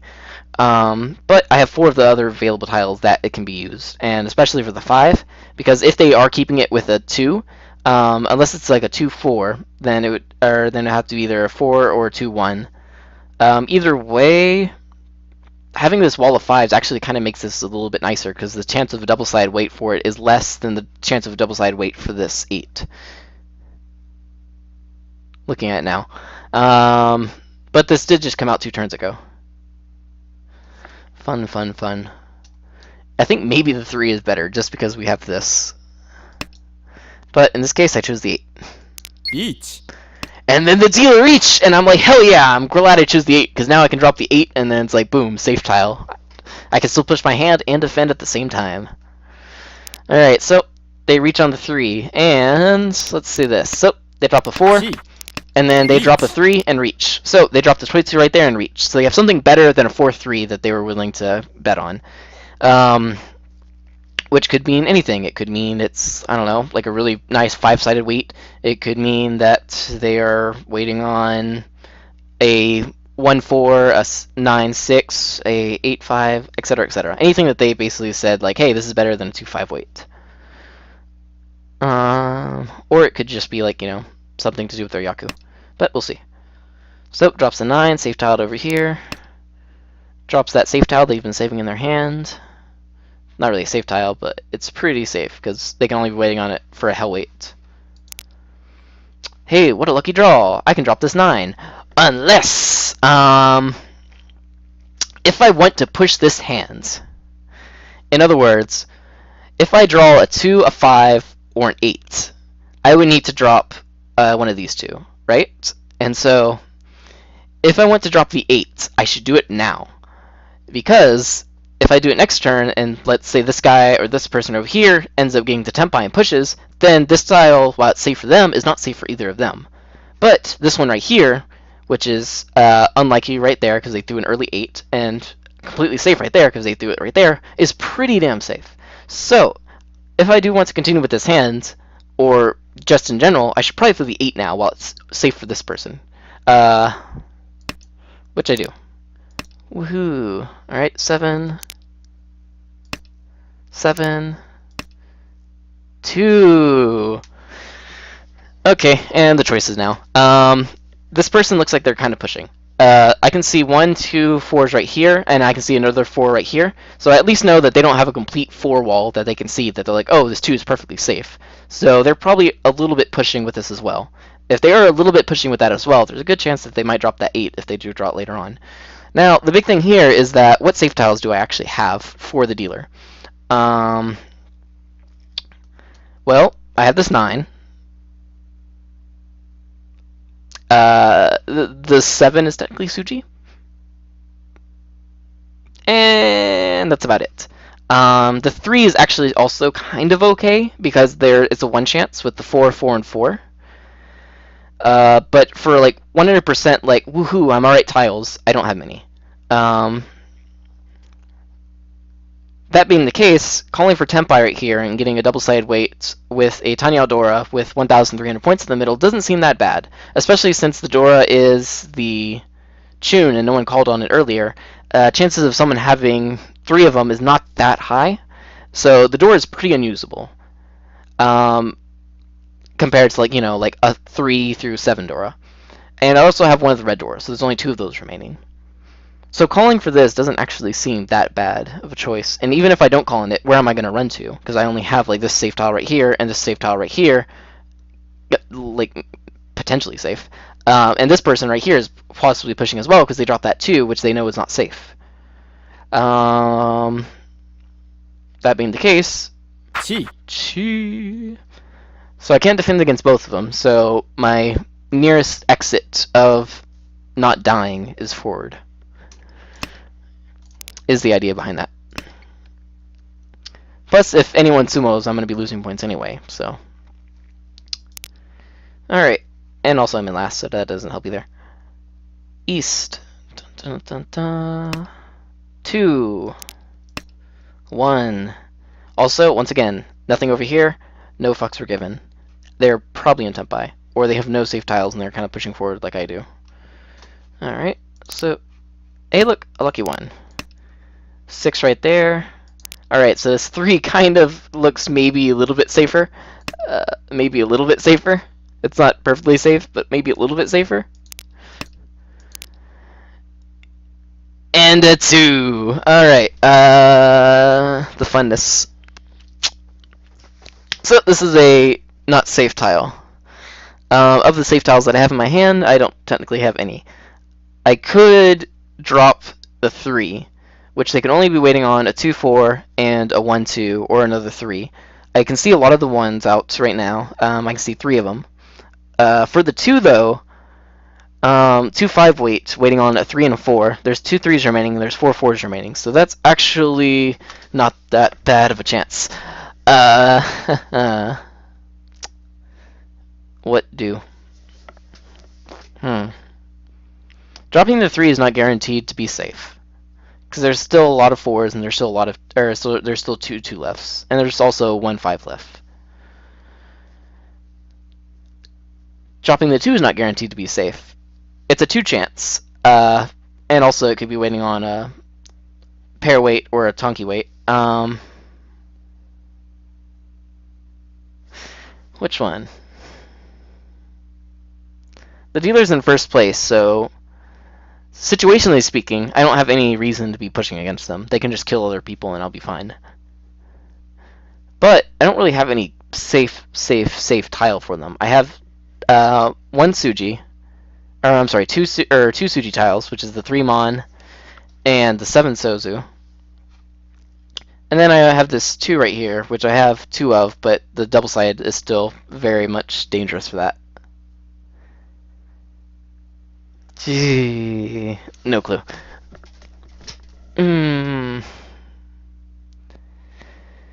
If I'm going forward with this hand, going forward might be the best thing with that. Plus, the 2 only has 2 chances to actually be a double-sided weight. Even if I drop the 3 or if I drop the 4, they're not guaranteed to be perfectly safe. Especially in the case, oh, I don't know. Over here with this 8 and 4 drop, no, actually, they're probably not waiting on the 7. Because the only way they can wait on a 7 is if they have like multiple 7s, or if they had like, let's say a 8, what is that, 8-6-4 shape, and then they drop the 4. But because they drop the 4 and then the 3, normally speaking, you would drop like a 6 and then the 8 after that, and I don't think they'd be tricky enough at this level to be creating, some weird intricate trap when they could just be taking a double-sided weight and win off that. Since that's the case, the 7 is actually safe, and so if I should be folding here and not risking this against the dealer reach, then I probably should throw a 7. If I'm going to be going forward with this, I don't think I should drop a 3. That's like way too middle ground. And then the other spectrum of going just straight up, saying, all right, 2 chance, let's do it. Dropping the 2 is also a possibility. I don't know. I know what happens though. Death. ドン What? Alright, so, fun thing here. It's like, alright, so the dealer, I'm like, alright, so, you know, they might be waiting on this. They're probably not waiting on this. They might be waiting on this. But no, this guy over here, who has only dropped basically this stuff, but has been pushing the dealers with like the 2, the 1, like this very like small stuff that looks like, oh, like maybe he's pushing, maybe he's out of safe tiles. But no, he was actually pushing, and he was actually Tenpai. And ドン it's a pretty cheap Tenpai. Sanshoku Tanyo. But even so, it's like, damn! Yeah, that's interesting.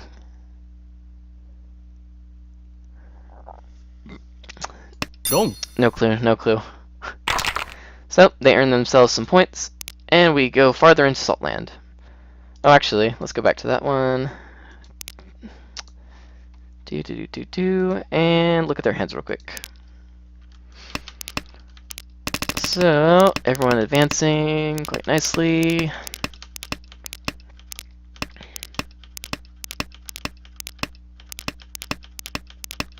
So, as soon as I drop this, no poems were called.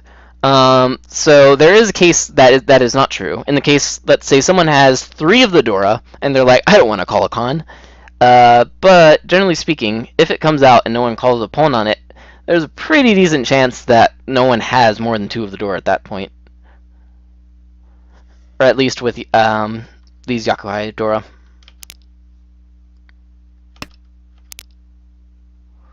Or so it would seem. Beautiful hand over here. Dun-dun-dun-dun-dun. Chi. So, what do they got? They got a nice 3-sided shape right there. They got probably a pair right there. Double side right here, and this one bad shape right there. So, by taking that 3, Chi. instantly close up their bad shape. They can drop the 8, keep the safe tile, and then have 2 really good 3-sided weight and a double-sided weight over here to push forward with Tenpai. And reach. Alright, so they get Tenpai waiting on the 4 and the 7. Dropping the 3. So, why did they drop the 4 and the 3? Well, let's see. So over here they had a 3-3, 4-4, 5, 6, 7 shape. So in other words, oh, that's interesting. So for one, they had Tatsu over. So they had too many like proto runs. Because they had 1, 2, like if this is 3, 4, then 5, and then like a pair right here, so that would be 6 blocks, which is 1 over. So they need to drop one of their blocks. If they drop this or this, they could potentially get a what is that? An Ipeiko over here, but it's not as many tiles as this one right here and this one right here. Not to mention they could change this hand to a possible Sanshoku if they get like a 6 right here. They get a 4 or 6 on the Manzu, a 4 on the Pinzu, and then they like change it up over here and drop like 3 and switch out for a 6. So it's not that bad.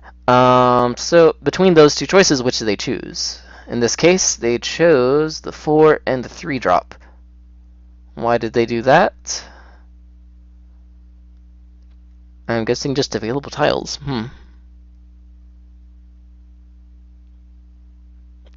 Interesting. Okay. So yeah, they did change out a 3 and a 4 for a double-sided shape, and then they did not switch it out for a intricate trap on the 7. Seeing a 4 and a 3 drop like that with an 8 out from there, I don't know if any possible combination off the top of my head that would actually lead to waiting on a 7, unless it's like a Jun-chan something. But seeing their first row, that's also unlikely. Yeah. So if anyone knows anything like that, definitely let me know. Okay, continuing forward. Richi, waiting on the 4-7. How will he react? For their safe tiles, let's see. They don't have any 3, 4, 9. They don't have 9. They don't have... Okay, so they do have 2 9s. So they can drop the 9 and the 9. They're going to keep this because now that the dealer to reach, you cannot drop the Dora. Because even if they're waiting on like a Tonki of the Dora, which happens a lot, especially for honor tiles, that's going to hurt very much so, and they're going to be at least 7,700 points, so they cannot drop the Dora at this point. This person gets very lucky and gets Tenpai right here. I'm curious to see what would happen if they draw the door or the Dora tile, because if they draw the Dora tile, I think they would have to fold their hand no matter what, even if it's like a hard fold. Alright, Gee. 2 right there, so I call that take Tenpai.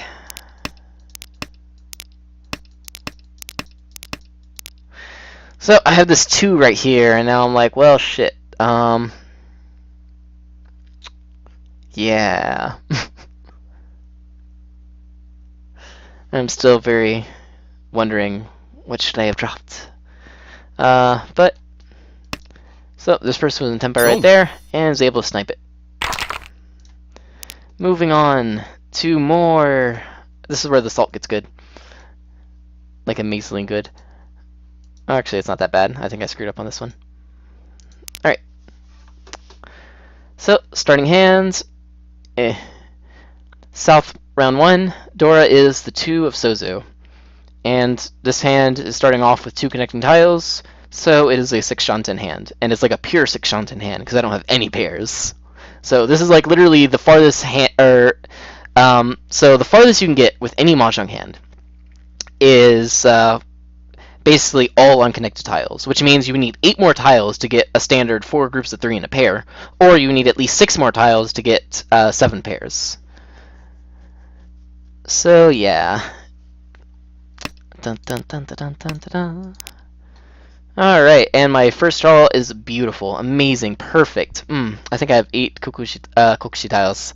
Now, here, some people might be like, yes, let's go for kokushi.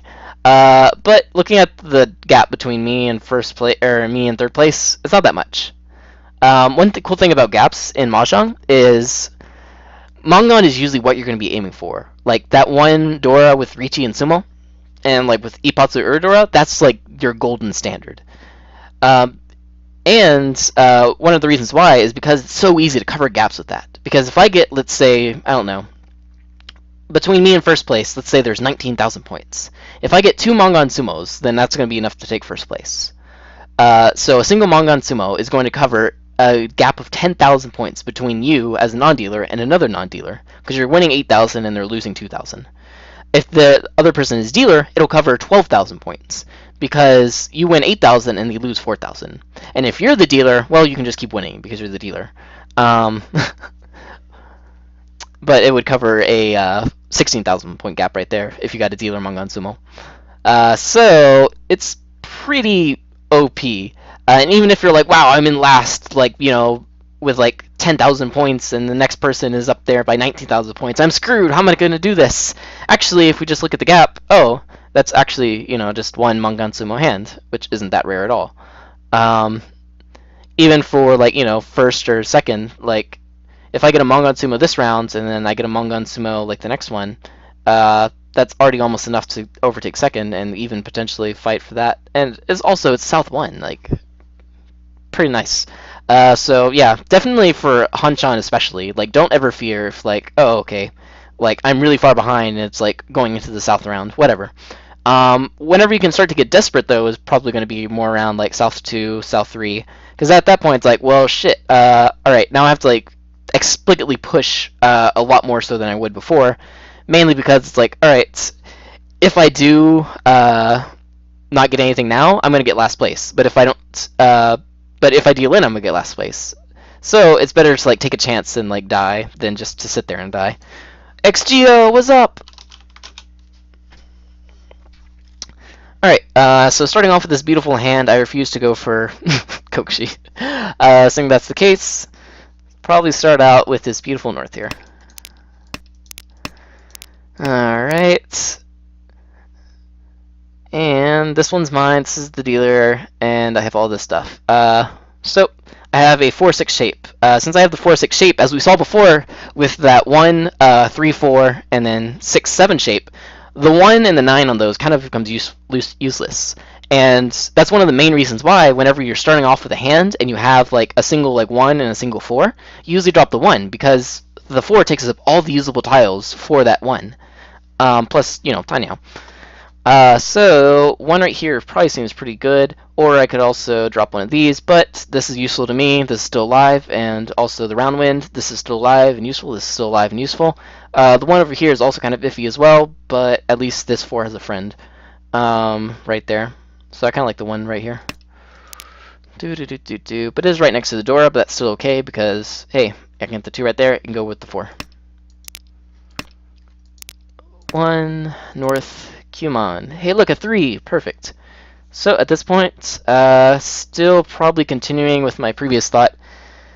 I only have 3 connected tiles at this point. I don't have a pair yet. I'm still 5 Shanten, 3 draws in. Even if I get into Tenpai, it'll be like around the 8th turn. And that's like amazing, perfect, godlike draws. Yeah, so I kind of want to keep these around, if only as a fallback. So probably a 9 and 1. In which case, which one do I want to throw? どっちでもいいけど。ほい。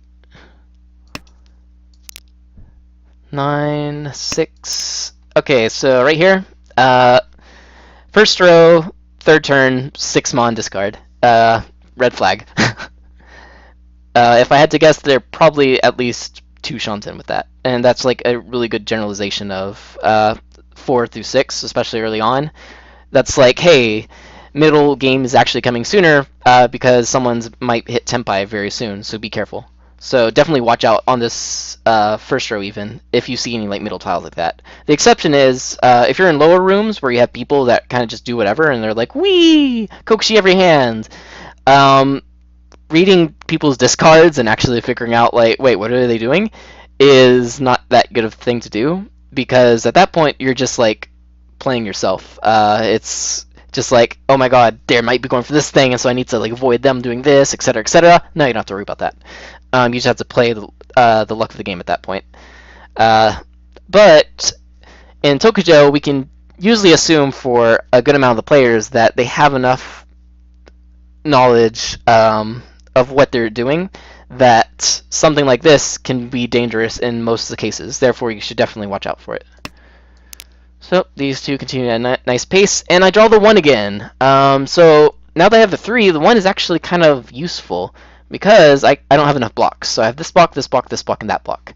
So I would still only have 4 connecting tiles, which still means I'm very far away. But now that I have that, it's actually useful to keep around. So probably throw the 1 at this point. No! Why would you do that? Me of last night. Were you so tilting hardcore? Alright, Red Dragon, 1 Pinzu, and the Hatsu. Hatsu's still alive. 8 is out right here. It's like, crap, I threw the 9 right there.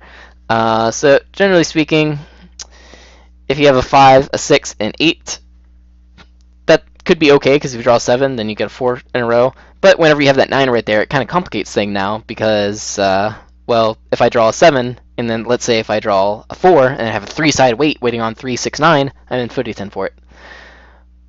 But I don't think I could be complaining at this point because I need all of the available draws that I can get. So dropping the 1 probably seems the best. But no, I'm going to drop the Hatsu because who needs Yaku? 8, 9, 9. Alright, cool. So I finally got a pair. And it's a pair of the Round Winds. This hand still seems really bad, and it will most likely be folding to probably this. Drop the 1 already. Thank you. Oh. XU says, wouldn't it be better to keep the first 1 Sozu in the case because it's next to the Dora? Otherwise, I see what you're saying with the 4 Sozu making the 1 Sozu less useful. Yeah, so in this case right here, the 1 Sozu is right next to the Dora, but in the case that I do draw a 2, so let's say if I have a 1, 2, and a 4, the only use that you get from a 1, 2, and a 4 is that if you do draw a 4, and then you do draw, let's say, I don't know, like a 5 or another 3, then you can just basically extend off that 1, 2, 3 shape, push that to the side, and then actually use your 4 for good. But I don't know. Even in the case that I draw like 2 of the Dora, I don't think you would necessarily use it with a 1 and a 4 in most cases, mainly because if you get 2 Dora, then you at least need 2 threes to go over there and use it with them. More likely, you would have a 2, 2, 3, 4 shape, and then you wait on like a 2 and a 5. Not to mention, if you did have 2 of the Dora, that's also a really nice chance to just open up your hand right there, especially with Tenhou. So I don't see the 1 as being that useful, or at least I don't know any shape that would be that good with the 1 and the 4. Because I guess if you have, let's say, a 1, 2, 2, 4 shape compared to like a 2, 2, 4 something else shape, the difference isn't that much.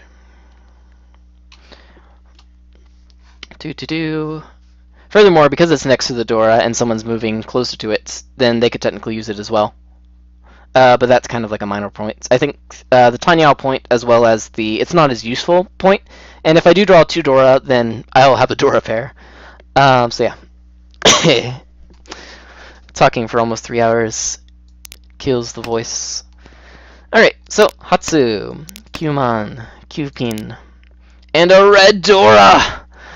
So now at this point, I'm crying from the previous hand because I'm like, why didn't you keep that 1? So with this shape right here, it's actually really nice because if I had this 5, it can be, or this 9, it can share off this. I don't know, actually. Now that you mention it, it might actually be alright in this case in particular. So whenever you have a 1, a 4, and then the 6 specifically, if it was just a 1 and a 4 and like this was like a 7 or something, then I don't think it would matter much. But because you would have a 1 and a 4 and a 6, if you do draw the 3, then you would get a double kanchan, which would actually make the 1 actually quite useful. Especially if you have something like this where you don't have enough shapes yet. Huh.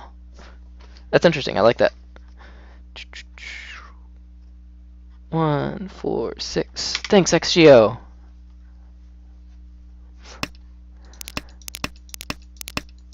Alright, so after some beautiful grit and heartache, where's that 5? There it is. We continue with still never enough blocks. If only we listened to XGO earlier, it would have been so easier. But no, we threw the 1. Alright. 4 came out right here. Danger. 5 came out right there. Also doesn't look that good. Haku came out right there. Okay, that's whatever. 7 right there. Alright, so now we are 2 tiles away from Tenpai. So, or actually, yeah, 2 tiles away from Tenpai. So at this point, we can either throw the Haku now, or keep the 8 around to potentially draw a 7 for an extended wait and even change over to a Tenhou, even maybe Sanshoku. Though we can get the Sanshoku either way. Since that's the case, probably cut the 8 right now and keep this around, so especially since like person A over here is getting on with their hand, same way over here. So slimming our hand down right now seems pretty useful. Not to mention we already threw this 9, so if we do draw the 7 and get into Tenpai, it's probably going to be pretty bad if we do end up with a footy 10 with stuff. That being the case, I'm probably leaning towards 8 right here. But no, we want to greed. We're in last place. We got to push no matter what. You don't. Not all the time anyway. So they dropped the 5 right there, just also saying, holy shit, watch out. Also, this is kind of interesting because they dropped the 4, the 5, and the 6. All middle tiles right there. What are they going for? Or they could just have a really decent hand and they don't need to reach. They're already in Tenpai and they're switching stuff out. They could have even drawn a red 5 right there. Oh wait, no they can't. But either way, danger. Danger. Tsumogiri. Will you drop it now? No? Okay. Eat. Oh god, I knew it. Alright. So, they reach you on the 7. And now, this is the reason why you get rid of like the 8 early on. Because if I get the Haku, then it's like, oh, wow, that's nice, because I have this nice safe tile, and, you know, if someone reaches, whatever, I can continue with my hand, throw it out, be safe, enjoy life. But now, if I want to continue with my hand, I need to throw this dangerous 8, which, around this 4 and the 7, looks hella dangerous, and will probably deal in. Good job. Alright, so, Sha. Dun, dun, dun, dun, dun. Hey, look at that! What do you know? If only we had a perfect safe tile to drop. But, hey, we're just going to switch over to Tenhou right now.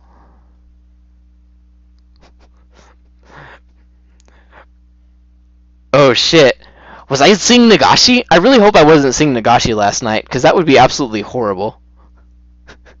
So Exio pointed out that, yeah, right here, I'm waiting on, I'm technically en route to Nagashi Mangan. But if you look over here, and you look over here, the chance of me getting Nagashi Mangan is not that high, because they're all already kind of out there. Technically, or not technically, hypothetically speaking, 2 people could get Nagashi Mangan in a single hand. Because there's enough tiles for that. It's probably not going to happen ever. It's probably rarer than most all Yakuman, but hey, it's possible. Yeah, if I was thinking a Nagashi Mangan that last night, though, then that was hella tilting. It was kind of funny, though. Believe in the Nagashi! Oh god. Believe in the Nagashi! Actually, I should probably look at what's actually happening on the board. Alright, so I'm crying for my life over here while trying to push forward my hand. This person drops Sha. This person drops a 1, which is hella dangerous unless they have, I don't know, 4 of the Dora, which most likely they don't, so there's a decent chance that they're actually pushing this hand. So, Q-pin right here, Haku right there, Tsumogiri right there, doesn't say anything. They believe in the Nagashi as well. Fellow believer. 6 right there, 8 right there. Nagashi, they got this. 2 Nagashi Mangans. Alright, 5, 5. And they finally switch out for a 3. Now, out of all the safe tiles that are out right now in the middle, specifically all these 5s, these 6s, these 7s, these 4s, etc., if they don't have any of those and decide to throw a 3 over them, that seems kind of unlikely.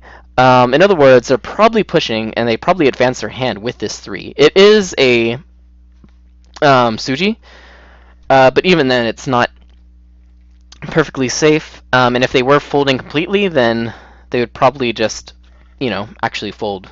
The chances of them not having a tile or any one of these not that, or is actually, I don't know. They probably have at least one of them. Since that's the case, they're probably pushing their hand, or at least I would guess. Nagashi! Gee. Kill me now. I deserve death. They gave up their dream. Alright, so yeah. 8 came out right, this came out right here. So, this is probably pretty safe. But, yeah. I'm finally at the end of my Nagashi dream, so I have to wake up from my wake up from my dream and go into the cruel reality that is East 1 against a reach with 2 people that are probably pushing. Or actually, this person's probably just going for Tenpai because they're still throwing safe tiles. But they're dealers, so they want to fight for it. So, what can I do? I do have some 100% safe tiles for the person in reach, which at this point is the 5 right here, the 5 right here, and yeah, that's about it. So, I could drop the 8, which seems pretty safe, seeing as though we have 1, 2, 3, 4 9s, but it's not perfectly safe. For instance, if they had a 7, 8, 8 shape, and they had another Shabo, especially since, from their perspective, from the get-go, there was already 3 of these 9s out. Taking the 7 and the 8, like, double-sided reach, might not be that good, because it's mostly waiting on 6s. And especially if they had an 8 and they had something else that was really good for pair weight, then they might have chosen an 8, 8 and dropped the 7 for their reach. Which is definitely up there. Especially if, let's say, I don't know, all of these get walled off and then a 5 comes out. It's like a perfect trap. So 8 is still possible. It's kind of unlikely, but it's still possible. This hand right here is still 2 Shanten away, and if I want to, or I'm sorry, 1 Shanten after I discard. But if I want to continue forward with this hand, I would need to drop something over here, or at least a complete thing over here, or stuff over here. I won't be able to drop anything over here, at least in the near future. This stuff also looks hella dangerous, aside from that 5, but even then, that's... and so I'm left with this stuff over here. In which case I would need to drop a 2, a 5, an 8, at least an 8, or a 2, or a 5, or at least 2 of those. That being the case, what do I start off with? Well, this hand right now has no benefit of just immediately taking something. Or if I just was like, alright, I'm gonna like win this hand, I'm gonna drop the 2. I don't get much reward from that, because for one, this hand isn't even in Tenpai yet. For two, there's several other people that are probably in Tenpai right now. So even if it's just a little, I should probably keep trying to fold this hand. But luckily, I do have a chance that I can fold this hand and keep pushing it, which is throwing this 5. If the 2 does come out later, and I get it's safe for that, then I could keep this shape alive right here, and then potentially even maybe have a chance, a slim chance, of getting Tenpai. But yeah, so since that's the case, I think probably throwing 5 right here is the most reasonable thing to do. Not to mention, after this 5, the 6 becomes a 1 chance, because it's walled off by the 9 is out, and so there's only one more chance for a 6 3 weight. Of course, that one more chance is the red 5. Goodbye, Nagashi. Alright. 3 right here. Alright, so the 3 is out. So the 6 seems really safe now. Not that safe, but pretty safe. Like, there's no 6s out yet, and so it still is definitely possible that someone's waiting on it, even with a Kanchan for like a 6 or a red 5 and a 7, which would be really cool. But yeah, so that looks pretty okay-ish. Eat. Shit. Alright, now we're fucked. Let's see. So 8 came out. And this person's in reach. Like I thought they were pushing. Yeah. Yeah. Help. Alright, so let's see what I got. So they had some beautiful discards. Basically Nagashi Mongon, minus a 3, and that 8 right there. Yeah. Yeah. Alright, so I can't drop the 4. I can't drop the 5. I can't drop the 7. I can't drop any of this, except I can see 1, 2, 3 of the 4s, and so the 3 does become a 1 chance. But it's right next to the Dora, so that looks hella dangerous. That being the case, probably going to be the 1, the 4, the 6, or the 8. So, like XU was just saying, he says the 5-7 Kanchan weight is unlikely from this person to reach because they dropped the 4 before they reached. In other words, if you had a 4, a 5, and a 7, would you drop this? Would you drop the 4 and then, like, you know, wait with that 7, or wait for just the 6? No, you would drop the 7 and then wait on that double-sided weight. Since that's the case, they're probably not waiting on the 8, unless it's, of course, a double, or, well, even then, yeah, they're probably not waiting on the 8, because, I'm sorry, the 6. Because if they did have, let's say, I don't know, a 6, 6, 7, they would not probably choose to drop the 7. They would probably take the double-sided weight, waiting on, like, the 5 and the 8, especially since they can't see any. So they are probably not waiting on the 6. This person has a 1 chance to wait on the 6, which is having the red 5 or having some more of these 6s.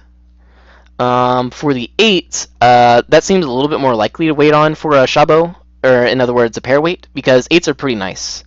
6s, on the other hand, are not nice. And then, of course, we have the 2, which is good for these people, but not for this person. Yeah. Looking at it this way, I'm pretty sure I should probably throw the 6, or at least that seems the most reasonable thing to me. Hmm. But what did I choose last night?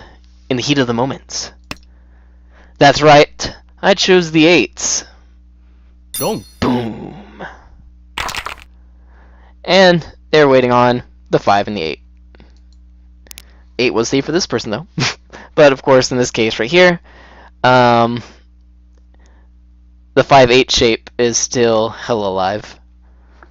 So, let's go back in time. And look at people's hands. Alright, so starting off, Dora is 3, and that guy starts off with a shitty hand with an Onko of Dora. Perfect. How many Kokushi tiles do they have? They have 1, 2, 3, 4, 5, 6, 7, 8. Or no, is that 8? No, it's just 7. So they have 7 Kokushi tiles. Huh, that's impressive. Okay. So they're going to continue forward with their march of 3 Dora.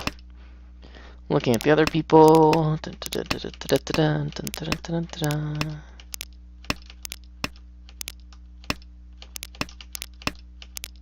So, going back over here to the 6 drop. So, they decide to drop the 6 this early on. They do have first place right now, but it's pretty early in the round. It's only South 1, so worrying situation about it isn't that important. But given the blocks they have, which is 1 block right here, 2 blocks, 3 blocks, 4 blocks, they're actually missing the last block. I don't know why they would drop the 6, especially since we're playing with red 5s. Interesting choice. Maybe to set up for the 3 Monsuji trap. That'd be cool.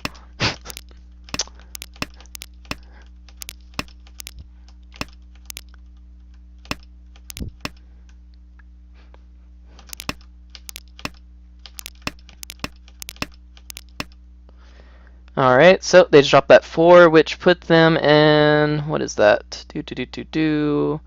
One Shanten. So yeah, 6 followed by 4. Danger. Similarly, that person drops a 5 right there, which puts them at 2 Shanten.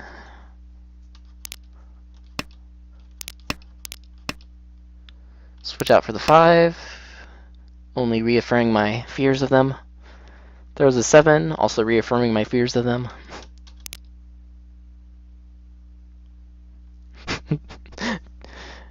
XGO says I definitely must have had Nagashi dreams last night. I think so. Dreaming of Nagashi. Each. And the reach! Alright, so those 7 waiting on the 1 for reach. That kind of makes sense actually with the 6 drop. Strangely enough. Alright, so people going forward. So yeah, they're like, oh, I know, that's why they dropped the 1, because they had a wall of Dora. Huh. Yeah, that's scary. 6, or 9, Haku, Chun.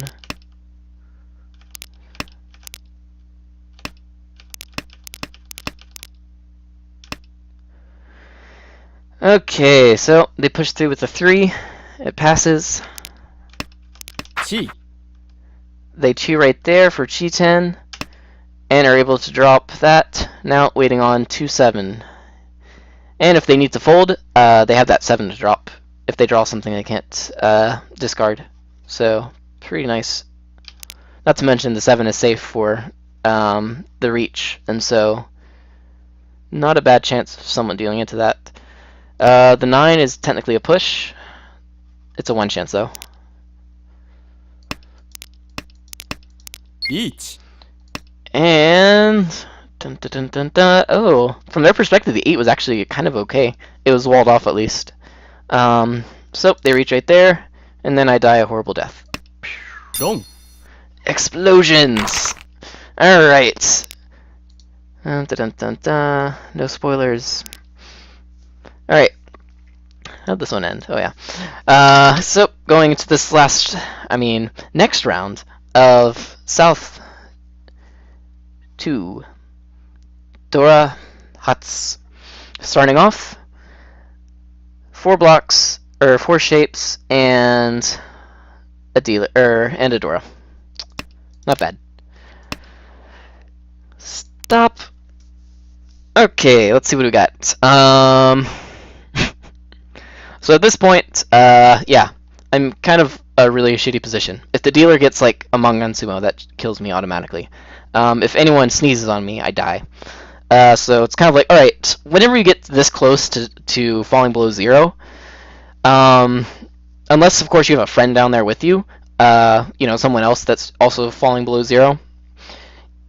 Generally speaking, you want to try to escape. Luckily, I'm okay in this situation because it's like, oh, I have a dealership. I can still, fight my way back. So yeah, let's see what we should discard. So this right here and this right here kind of share the same shapes. So if possible, I want to get rid of this 1 and 2. So we can almost treat this as like a single block right here, a single block right there, and a single block right there. Yeah, I don't like throwing the 9, even though Itsu is still really far off. I mean, it's still technically a better tile to keep, especially if I draw like a 7 or something, than this Shaw right there. So definitely should probably throw the Shaw. But Kyuso, pay. And hey, look, it's my wind! And it's the round wind! Yes! Alright, now we throw this. Okay, cool. Alright, northwest, Haku. 2 right there. Okay, so this is a fun shape. 2, 2, 3, 3. It's basically like 2, like a 2, 3, and also a 2, 3. Or it could also be used if I get like a third of either one of those. But either way, it seems pretty nice. The 5 over here is still pretty useful to me because if I draw a 5 or red 5, or even if I draw a 6 or a 4, I can expend or like get rid of this 1, 2 over here. Even getting rid of this 1, 2 over here might not be that bad of an idea, especially if I get to keep everything. I kind of want to keep this because it's my double wind. I kind of want to keep this because this is the Dora. This is probably the weakest tile out of the bunch, aside from the 1 and the 2. It might actually be good dropping the 1 and the 2 at this point. But I don't know. 1, 2, 3, 4, 5. If I include like everything, I have exactly 5 blocks. But even if I do keep this 1 and the 2, and like this becomes like worst case scenario, like 1, 4 or something, I could end up with potential just like a penchant on this, which is like reachy. So yeah, dropping the 1 and 2 here might not be that bad of an idea. But aside from that, probably Chun. No, I dropped the 1 and I dropped the 2. Screw everything. Let's do it. 1 pin, tone. XGO says, maybe slowly work your way to a big hand with Honitsu. That's also a potential, because look, if I get a pawn of that, and a pawn of that, or something over here. Wait, why go for Honitsu? Why don't we get all green? Probably not going to happen. Alright, so again, 8 right here. And continuing with our previous thought. Throw the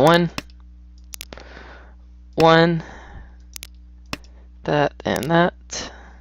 I don't need that. Who do you take me for? A person that didn't throw the 1?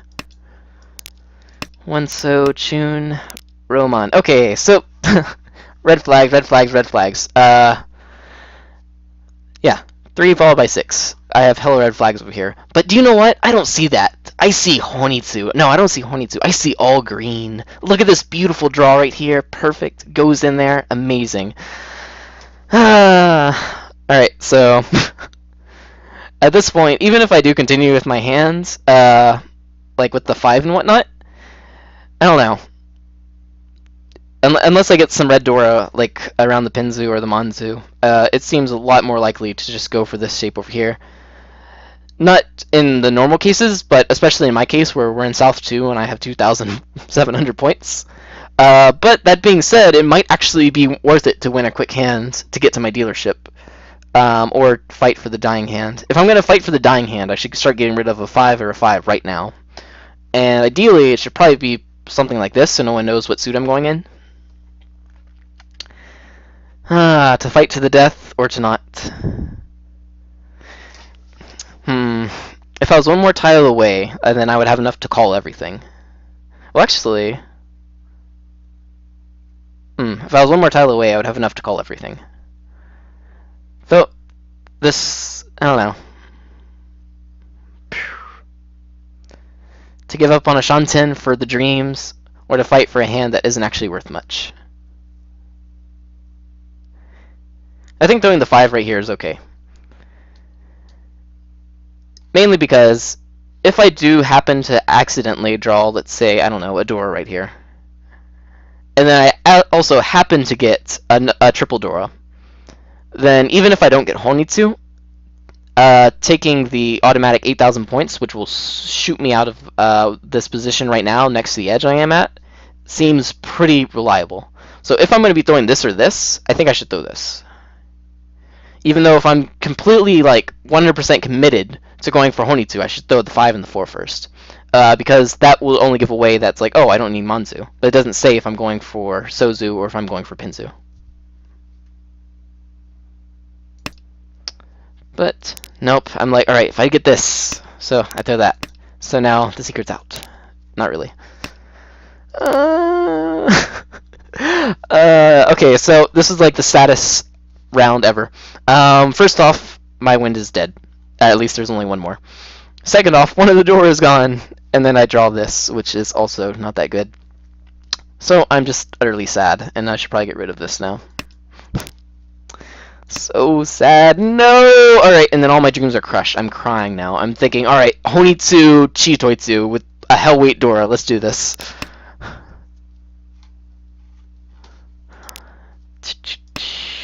Eight, 3, and then a 4! But no, the gleam in my eye, it won't go. The dream of all green, it'll never go away from my heart. But even so... Alright. What do? So if we're looking at this like right now, if I do have this 3 and a 4 and I can get a 5, and that's one shape. If I can get this right here, and then I can make a 1, 2, 3, and then treat this as my pair, or even get a pawn of that, that's another shape. So I can get 1 shape, 2 shape, 3 shapes out of that.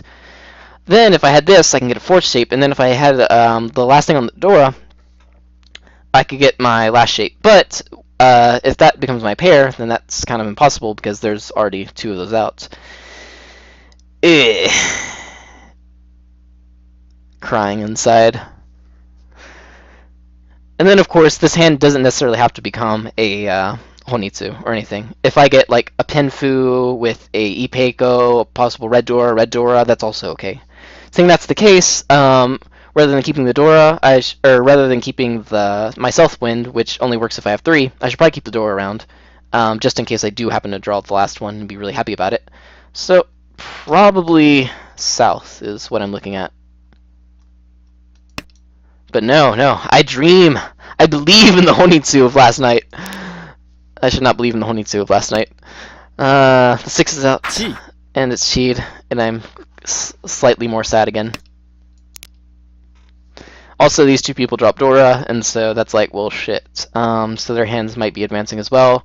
They dropped it in the shadow of their Dora, so most likely theirs was just a reactionary, but theirs was like legit, so they're probably 2 Shanten, maybe 1 Shanten at this point. And then, of course, the dealer dropped this 6 over here, and they've been continuing with this 3 and this 9. And how many of those came out of their hand, actually? Tsumogiri, 3 came out, and the 9 came out. Ooh, fun. Alright. Oh, so 2 came out, 9 came out. Alright, cool. Just throw this 4 right here. Wait, what? No shit. And then I die horribly. This is what happens when you dream of Honitsu. So, deal into that, and a Dama Pinfu Tanyao hand to send me into the depths of hell. Woo! Alright, let's go back.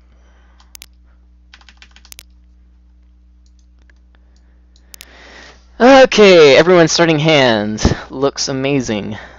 Or not. That one looks actually kind of nice. Alright, progressing like normal, progressing like normal.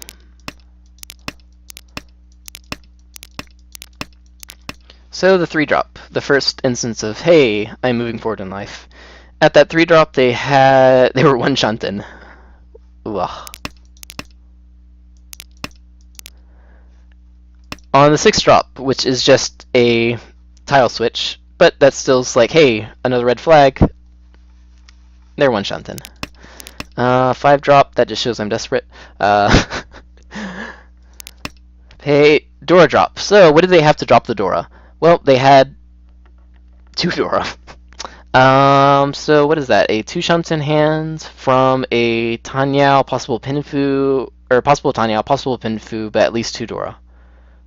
So yeah, that's something good to drop a Dora for. Reactionary. But even their hand, no, how far is their hand? They have 1, 2, 3, 4, 5, so there's still 3 Shunten, so yeah, it was reactionary to theirs. But they can probably use it in their hand. 6 right there. Slightly better, but still 1 Shunten. And Tenpai. Pinfu, waiting on a 4.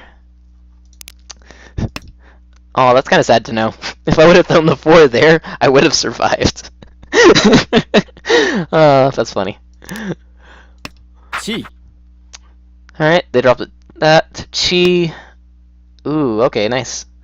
So now, with this shape right here, if they get the 3 and the 5, they can drop the 6 and then, or drop the 8 and then have a 3/6 weight for at least 3,900 points.